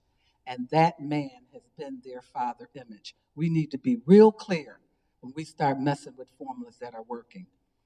July the 23rd, I attended Crystal Barton's memorial. It was excellently produced and with so much love. Kudos to the Buffalo Public School family who pulled that together. It was a labor of love. Jody Covington, Charlene Martin, and so many others just represented. And for the first time in a long time, I felt that we did Mrs. Barton a beautiful tribute, and we can. She was pleased with that. 25th of July, Bennett Spacing, their alumni and redesign. Mr. Lang, thank you, and Mrs. Whitman for your other alumni and redesign members for the work that you do. You guys just continue to deliver for Bennett. We appreciate that. July the 25th, I met with United Way regarding a program that they are rolling out in the Buffalo Public Schools, and basically gave my two cents in there. On the 25th, also, School 19 Transportation Committee, hosted by, again, John Gonzalez. Thank you again for your work on that. July the 29th, I attended and spoke at the Catherine Massey Way naming. I spoke not only from the board's perspective, but as a friend and a member of the community. And as you know, Kat Massey was very devoted to Buffalo Public Schools. And one of her fondest memories that they shared in her obituary was a picture of her dressed as a broccoli. And she was over at School 89 reading to children. And so she loved Buffalo Public Schools. On July the 30th through the 31st, I was part of an advisory committee completely sponsored by the Executive Committee of the New York State School Board Association, the Diversity, Equity, and Inclusion meeting. The sole purpose for this was to provide our inputs as to how to advise the New York State School Board in moving forward with diversity, equity, and inclusion. All 13 regions was represented. I represented the conference of the Big Five School District as chair. And I want to frame who the Big Five, Conference of Big Five School District is. It's 46% of the New York State public school children are in the Big Five Conference. 66% of the L's, English language learners, are in the Big Five. 51% of the state's special ed children are in the Big Five. 71% of the New York State pre-kindergarten children are in Big Five. The majority of the pupils we service in the Big Five have extraordinary needs, and they have a high rate of mobility, or they are our McKinney-Vento children. I want to say that because it's important that you know that the Big Five is a very urban organization, and we represent children with the greatest needs in the district. August the 1st, I attended again the Transportation Committee. On the 2nd, I attended the City Honors with the rest of the City Honors with the MBK launching. It was my honor for the 5th year to address the young men. And I always start, and it always shocks them. I ask them, "Who loves you, baby?" And they look, because they're not used to having adults talk to them. And before it's over, they got the answer. It's like, "I love me, I love me." So I told them, "You better act like it." So I love those young people. Kudos to Dr. Fatima and staff and the love that they do for those children. And by the way, that lunch was slamming. I wish we could get our Buffalo Public Schools lunch that was good. I enjoyed that. August the 4th, Bennett Redesign Planning meeting again. I attended the Hamlin Park taxpayers meeting and represents always once a month and tells them what's going on at the Buffalo Public Schools. On August the 6th, I received a community award from Masted Newman, putting the neighbors back in the hood. I received the Community Service Award for the work that I've done on in this board for the past 11 years. On the 9th, I attended the dedication of the Habitats of Humanity, a Buffalo House on 33 Brunswick Avenue. One of our students, two of our students will be occupying that property. August the 10th, I again, Transportation Committee. And Friday, August the 12th, I visited the African American Culture Center Day Experience. I wanted to see what their experience was about. It was an excellent program, beautifully designed. I was very impressed with it. And finally, on August the 9th and the 16th, I attended a committee, a community committee with Canisius College regarding the redesigning of a lots on Florida and Jefferson. So very active summer, and I want to thank you for allowing me this time, Mr. President, to present. Thank you. Thank you, Ms. Cotton. So that's it. They've taken all the time for committee reports. No, I have a few, just a few things. It's been a very busy summer. That's why we're all going a little bit long this evening. So first and foremost, I want to thank staff because this summer particularly, we've been called on to solve locally all of these national challenges, whether it's teachers or transportation, you name it, supply chains, reconstruction, all the various challenges that we've had. And you make all of our life and our job so much easier because you're the people that we rely on. I just want to thank you because you help us and support us, and we're all very appreciative. So second, I want to thank Sharon, or just to make sure that everyone realizes that I asked Sharon to stay on at the Big Five representative because this year they were working on equity, and I know that's something that Sharon's passionate on and something she's been working on for the last few years.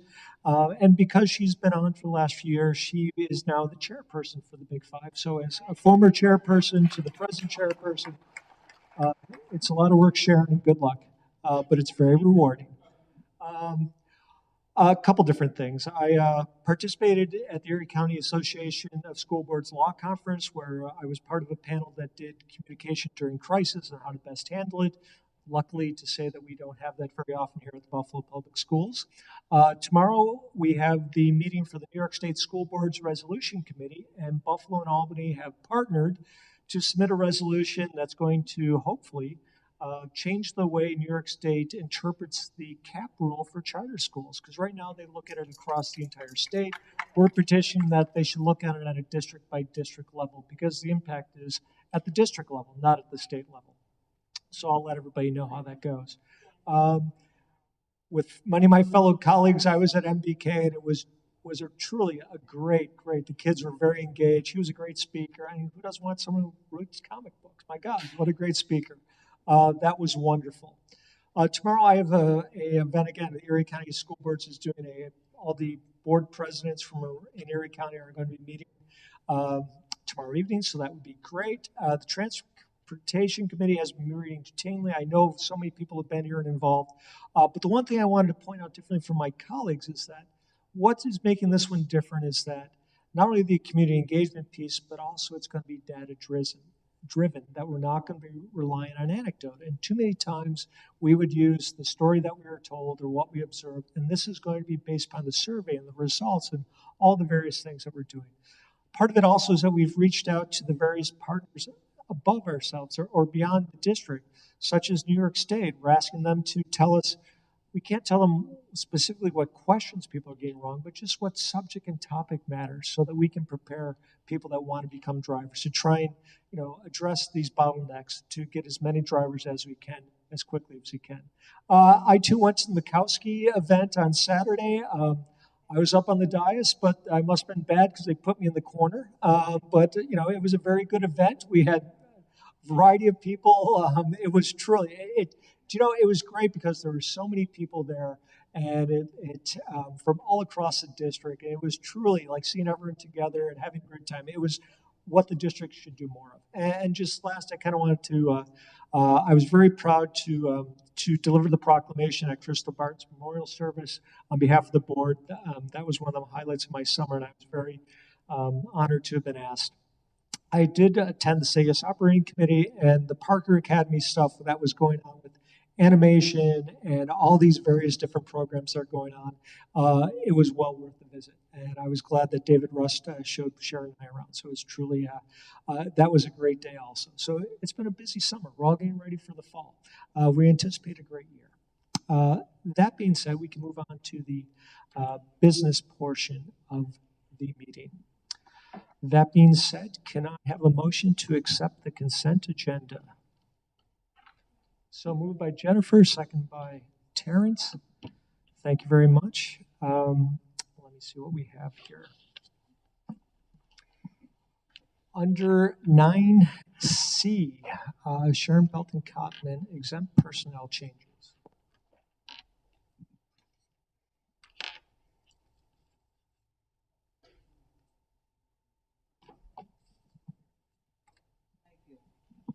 I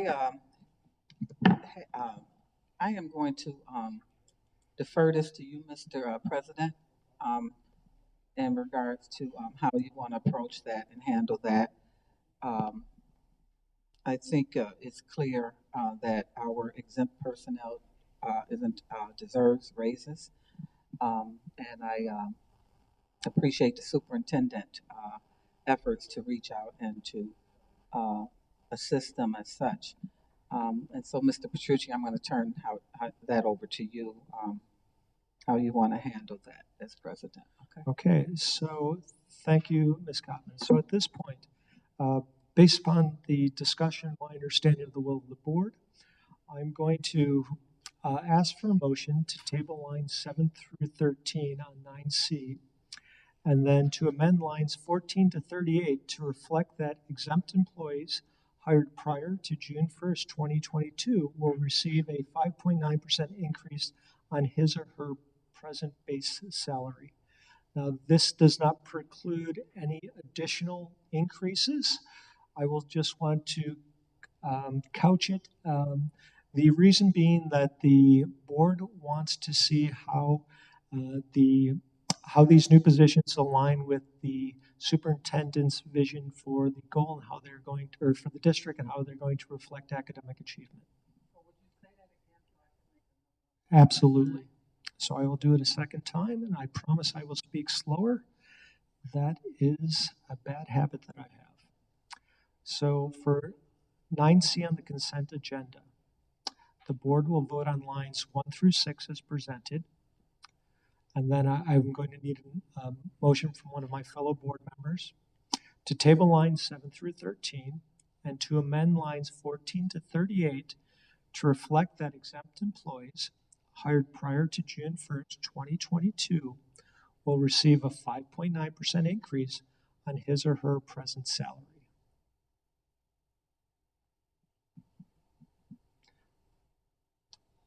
Yes, Ms. Hope. Oh, you're making the motion. Thank you. Do I hear a second? By Mr. Terrence Hurd. A second by Paulette. Okay. Is there any discussion? Any comments?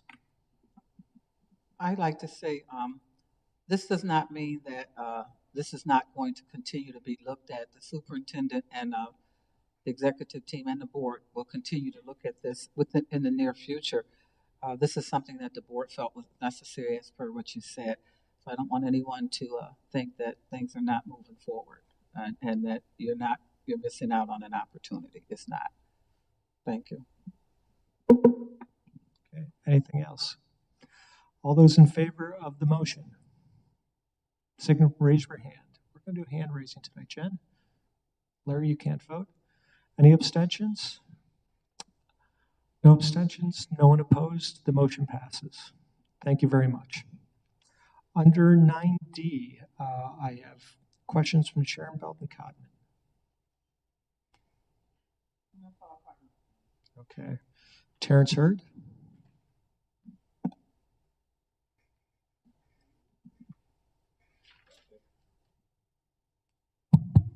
Thank you, President Petrucci. Under 9C, I don't want to say the employee's name under 57. I was understanding that person retired. Number 57 or 90 item. Yeah, no, she has not retired yet. That individual is not retired yet. Those were for trainings that were taken or will be taken prior to retirement. Okay, thank you. I was just inquiring that the person was retiring, that we still going to proceed with training in the amount of $3,000. Okay, thank you. All right. Thank you for your question, Mr. Hurd. Next, we have 16C under the proposed code of conduct. Ms. Sharon Belton-Cotman.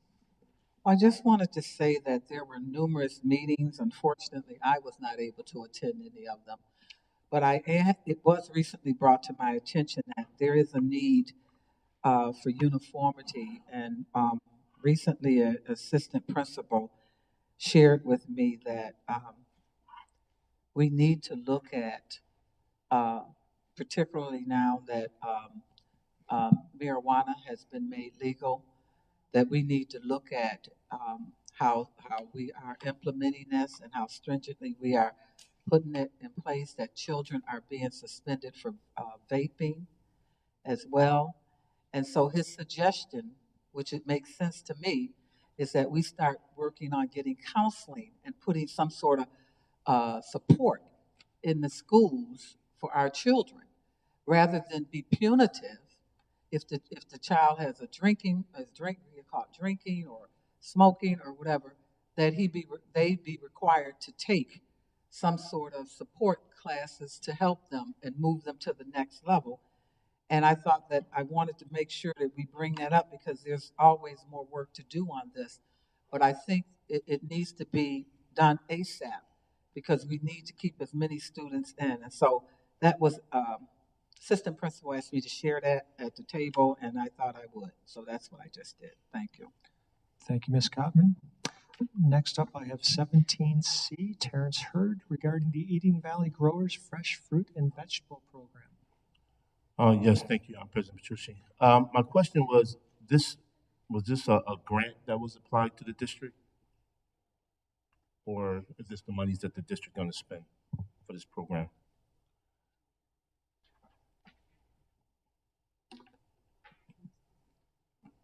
That's for the Eden Valley Fruit Growers. I see Mr. Kuzma's coming to the mic. I can check, Mr. Hurd. I don't have that answer off the top of my head, but I can check and get that response to the board. I know it comes out of the food service budget, separate and apart. It's not part of our general fund. But whether it comes from a grant or not, I don't know. I don't know if Mr. Barnes, do you know? Yeah. My concern about it was the price tag. It was $1,350,000, and it does have quite a few charter programs that attach to this price. And I'd like to know whether the charter programs actually paying into this, or the district also supporting the food programs for those. We support the food programs at charters and non-public schools that opt into our food service program, and we get reimbursed from the federal government per meal that we actually serve and distribute. So, in many ways, it's helpful to our business model, running food service, to have them included in our distribution. Okay, thank you. That's what I was checking on, just to make sure. Wasn't real clear about the reimbursement process. Thank you. Is your mind settled, Mr. Hurd? Yes, sir. Okay, next we have 19G under the ARP plan, ESSER 2 and ESSER 3, Educational and Business Affairs, Curriculum Associates, grades 3 through 8, ELA Screening Assessment. Board Member Paulette Woods. I just had a quick question on that. As far as this, the curriculum assessment, we had been saying that we were going to set standards to say, to measure our improvement in our students, and that we were going to set goals to say our students improve 3% to 5% each year. So if that's one of the goals we were going to set for our superintendent, I wanted to know if this curriculum assessment associates, were they helping to get some measurements, because we don't have the exams, we didn't have the, uh, the math and language assessments. So is this some way to get us some kind of bar of where our students are, so we have a baseline for saying, okay, they've improved or they've fallen behind? Yes, so iReady is going to be used for both English and math. So we'll have it 3 through 8 in English and K through 8 in math. And it is, you assess the students 3 times per year, so beginning, middle, and end. So we'll be able to see growth over time. And it is aligned to the state assessment, so we should be able to have good information about how our students will perform. I appreciate that, because I think the whole community is saying, well, look, we know we had COVID for 2 years. We know our children fell behind. If we're going to start improving and going up, where's the baseline? So we need that. Thank you. Thank you very much, Ms. Woods. Under capital projects, number 20C, Starin Plaza reconstruction at PS 200 Bennett High School. Mr. Terrence Hurd. Oh, thank you, President Petruski. My question is, I believe back in 2000, I brought this to the attention of the superintendent, and they conducted a study to see how and what it would take to fix the stairs at Bennett High School. And the reports that we received at that time is that it's going to take $1 million for that project to be completed and safely. And that was done by the Army Corps of Engineers. But now I see a price tag of almost $2 million, $1,988,000. And I just want to see why was the price jump on that project, and what happened with the initial proposal that was given. Yeah, that's correct. That's correct. It was almost $1 million for the first estimate for that project. Yeah, you're correct. And in fact, there was a board item a while back, awarding the bid to the same vendor now. But because of supply chain issues, cost of materials, cost of labor, and the amount of time that had elapsed between the closing of the first RFP and the actual award of the bid, I think there was a substantial amount of time that had elapsed between those two things. The vendor had indicated that they could no longer honor their price, so we went back out to market. Now, typically in that situation, I know the same vendor is getting the award here, but the change in price because of that time that had elapsed sort of mitigated their what we would otherwise consider to be a non-responsive bidder. So this is a consequence of everything that we're seeing. With everything, the cost of materials, supplies, labor, and the like impacting the cost of this project. Are you familiar with how many bidders applied for this RFP? Three. And this was the final, almost $1 million more to complete that project. That's right. ASAP.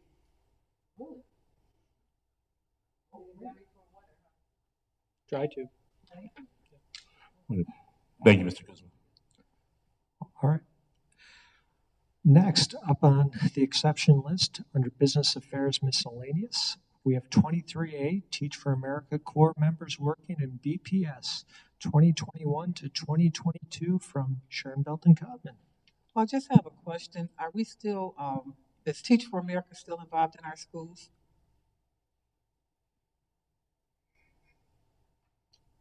This is an invoice for 2021. This was a board-approved contract in 2019, so this is the final half for Teach for America. Okay. No, they are no longer. Oh, okay. Just wanted to make sure. Also, Mr. President, I have a question for 24A. Not a question, but a request for 24A. Sure, 24A. So in reading this report, I didn't read it all because it was 94 pages, but there are things in there that recommendations that were made years ago that the board has not addressed. And I was wondering if it could be referred over, I don't have a problem approving it, but if it could be referred to our Finance and Ops Committee or whichever committee you feel it should be, so that we can look at the things that have not been addressed in that report by the board. There were requests for policy to be developed, et cetera, in that report. And I think we're remiss if we don't take a deep dive into this at this point. And some of it, I think I remember one thing is at least 10 years old that the request was made. So I think we need to take a deeper dive into that.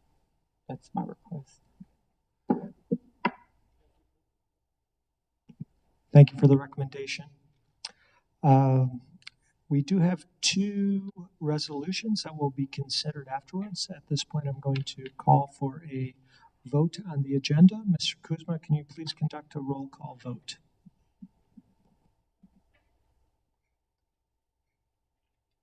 Thank you, Board President Petrucci.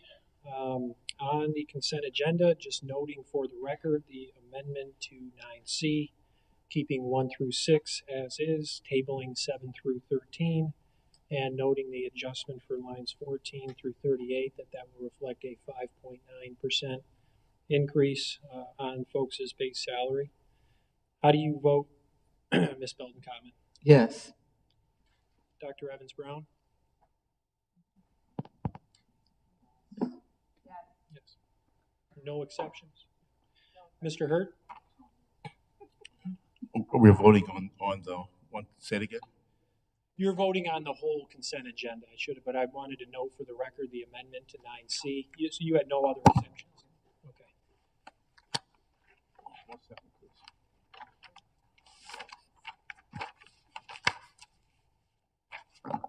I'd like to recuse myself from 11G and affiliation and no exceptions.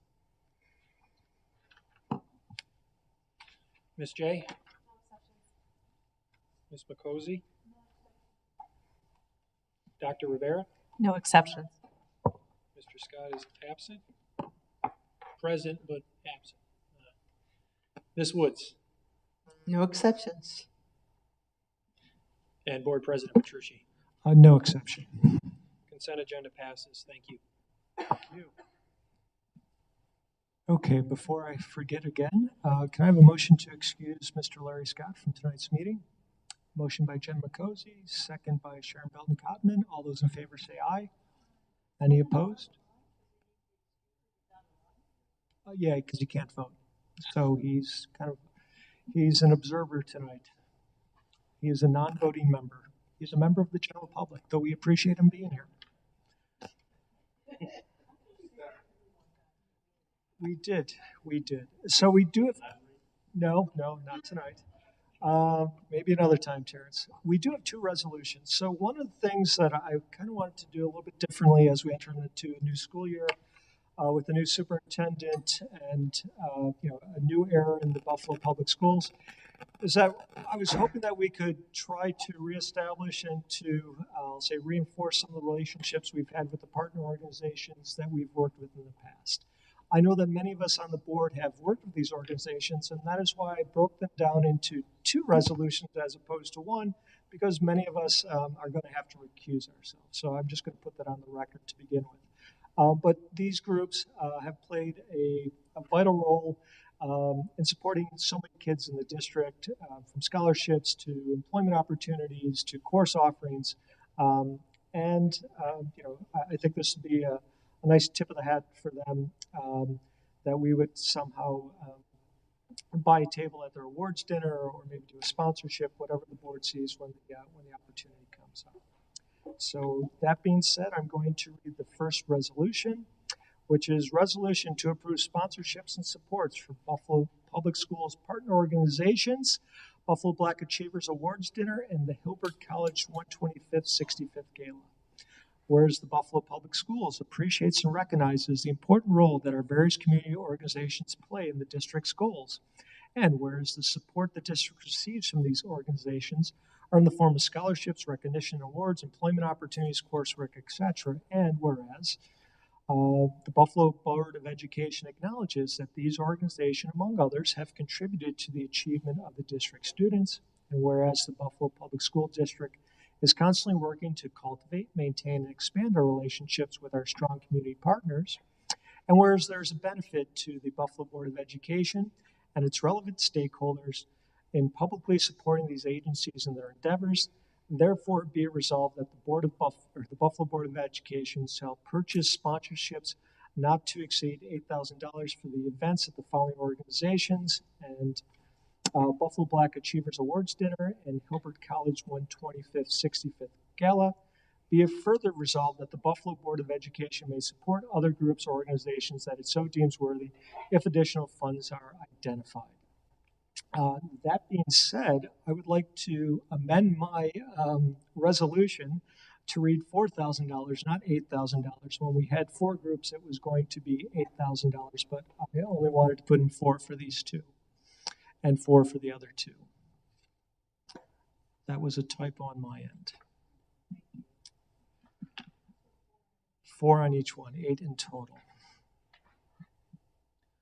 Do I hear a motion to approve? By Jen McCosey, a second by somebody other than myself or Terrence, second by Sharon Belton-Cotman. Any discussion? No? Yes, Mr. Hurd.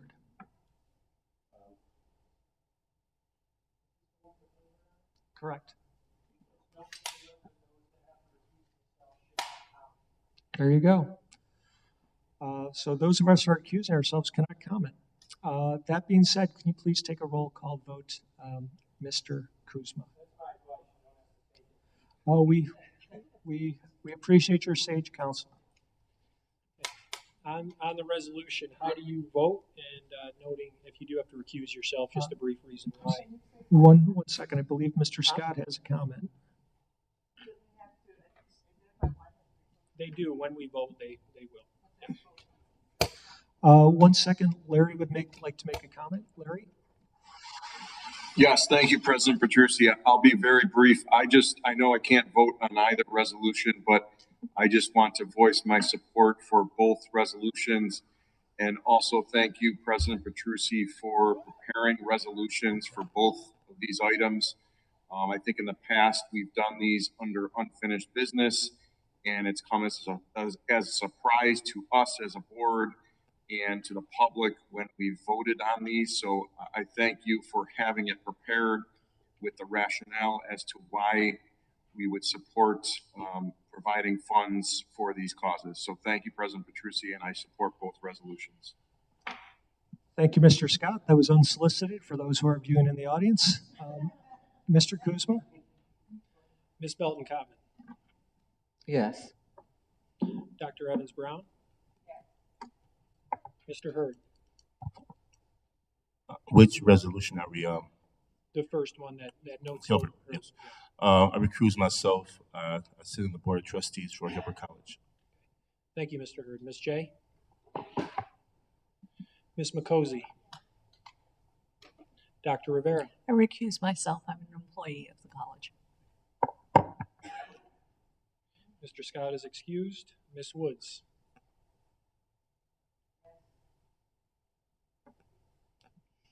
And Board President Petrucci? And I recuse myself because I'm on the advisory committee there. At Hilbert? Yes. Okay, resolution passes. Thank you. Thank you. Which brings up the next one. And just for a point of clarification, I believe that we did pass a resolution regarding the Buffalo Urban League or some variation thereof earlier, but because the date changed, I just wanted to make sure, for the Medgar Evers Awards Dinner, I just wanted to make sure that this reflects the new date as well so that we don't have any problems.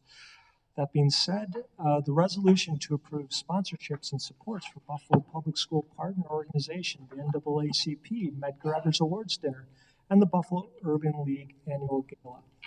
Whereas the Buffalo Public Schools appreciates and recognizes the important role that our various community organizations play in the district's goals, and whereas the support the district receives from these organizations are in the form of scholarships, recognitions, and awards, employment and opportunities, coursework, etc., and whereas the Buffalo Board of Education acknowledges that these organizations, among others, have contributed to the achievement of the district students, and whereas the Buffalo Public School District is constantly working to cultivate, maintain, and expand our relationship with our strong community partners, and whereas there's benefit to the Buffalo Board of Education, its relevant stakeholders, in publicly supporting these agencies in their endeavors. Therefore, be it resolved that the Buffalo Board of Education shall purchase sponsorships not to exceed $4,000 for the events or sponsorships of the following organization: the NAACP Medgar Evers Awards Dinner, the Buffalo Urban League Gala. Be it further resolved that the Board of Education may support other groups or organizations that it so deems worthy if additional funds are identified. Any motion to approve? By Sharon Belton Cotman, second. By Paulette Woods. Any discussion? Not hearing any. May you work your magic, Mr. Kuzma. The proposed resolution, Ms. Belton Cotman, Yes. Dr. Evans Brown, I recuse myself. I'm an employee of Buffalo Urban League. thank you. Mr. Hurd, I recuse myself. I'm an executive consultant for the NAACP.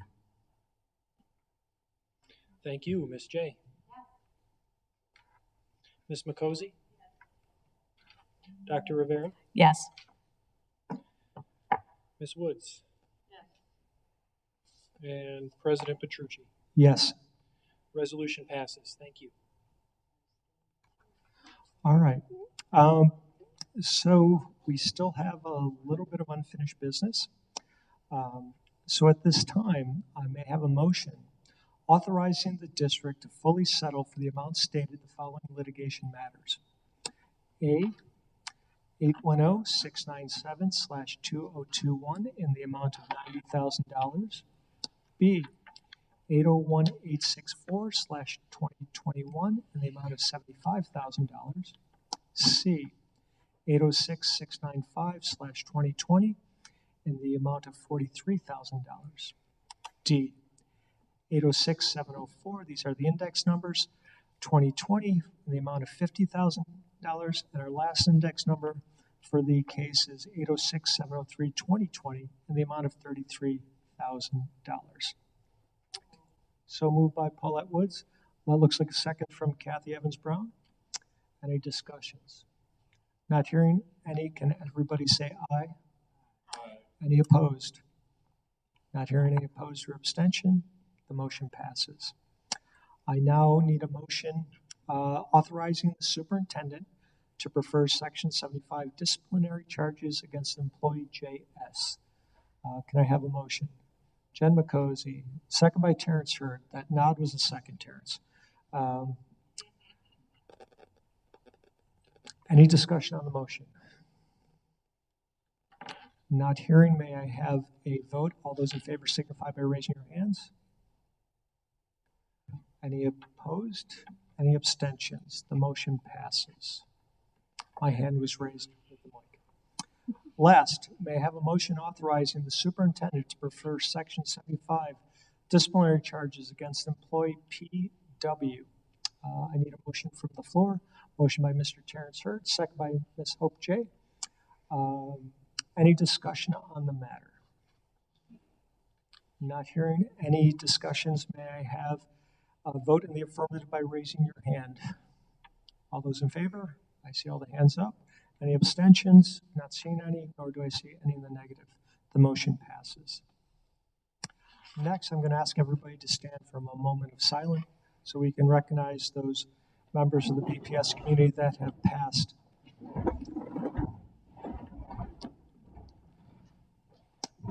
So our bereavements for the August 17th, 2022 meeting.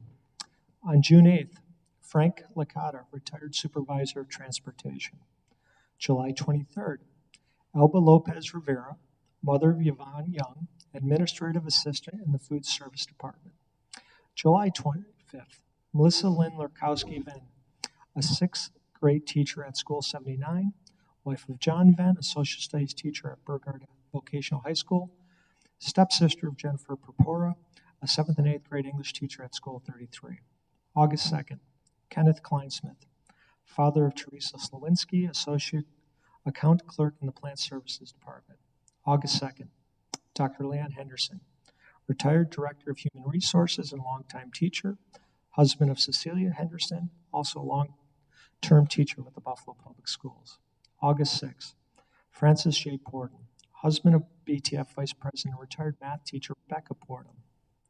August 6th, Mary L. Daniels Wallace, the sister of Dolores Foxworth, statistic clerk in the Office of Shared Accountability, and Paulette Lee, former principal clerk of the Central Registration. She is also the aunt of Denise Lee, school clerk at School 37. Second to last, August 7th, Stella Sierra, mother-in-law of Amy Casillas Osorio, supervisor in the Office of Parent and Family Engagement. And last, on August 12th, Dalen Wright, a student at Lewis J. Bennett High School, son of David Wright, a teacher assistant at School 80, and brother of Devette Wright, a teacher at School 89. May we have a moment of silence in their memory.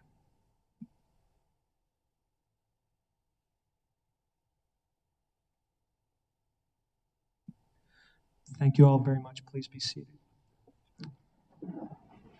All right, that being said, is there any other unfinished business? No? Could I have a motion to adjourn? So moved by Paulette, second by Dr. Kathy Evans-Brown. I see lots of hands waving in the air. Wave them like you just don't care.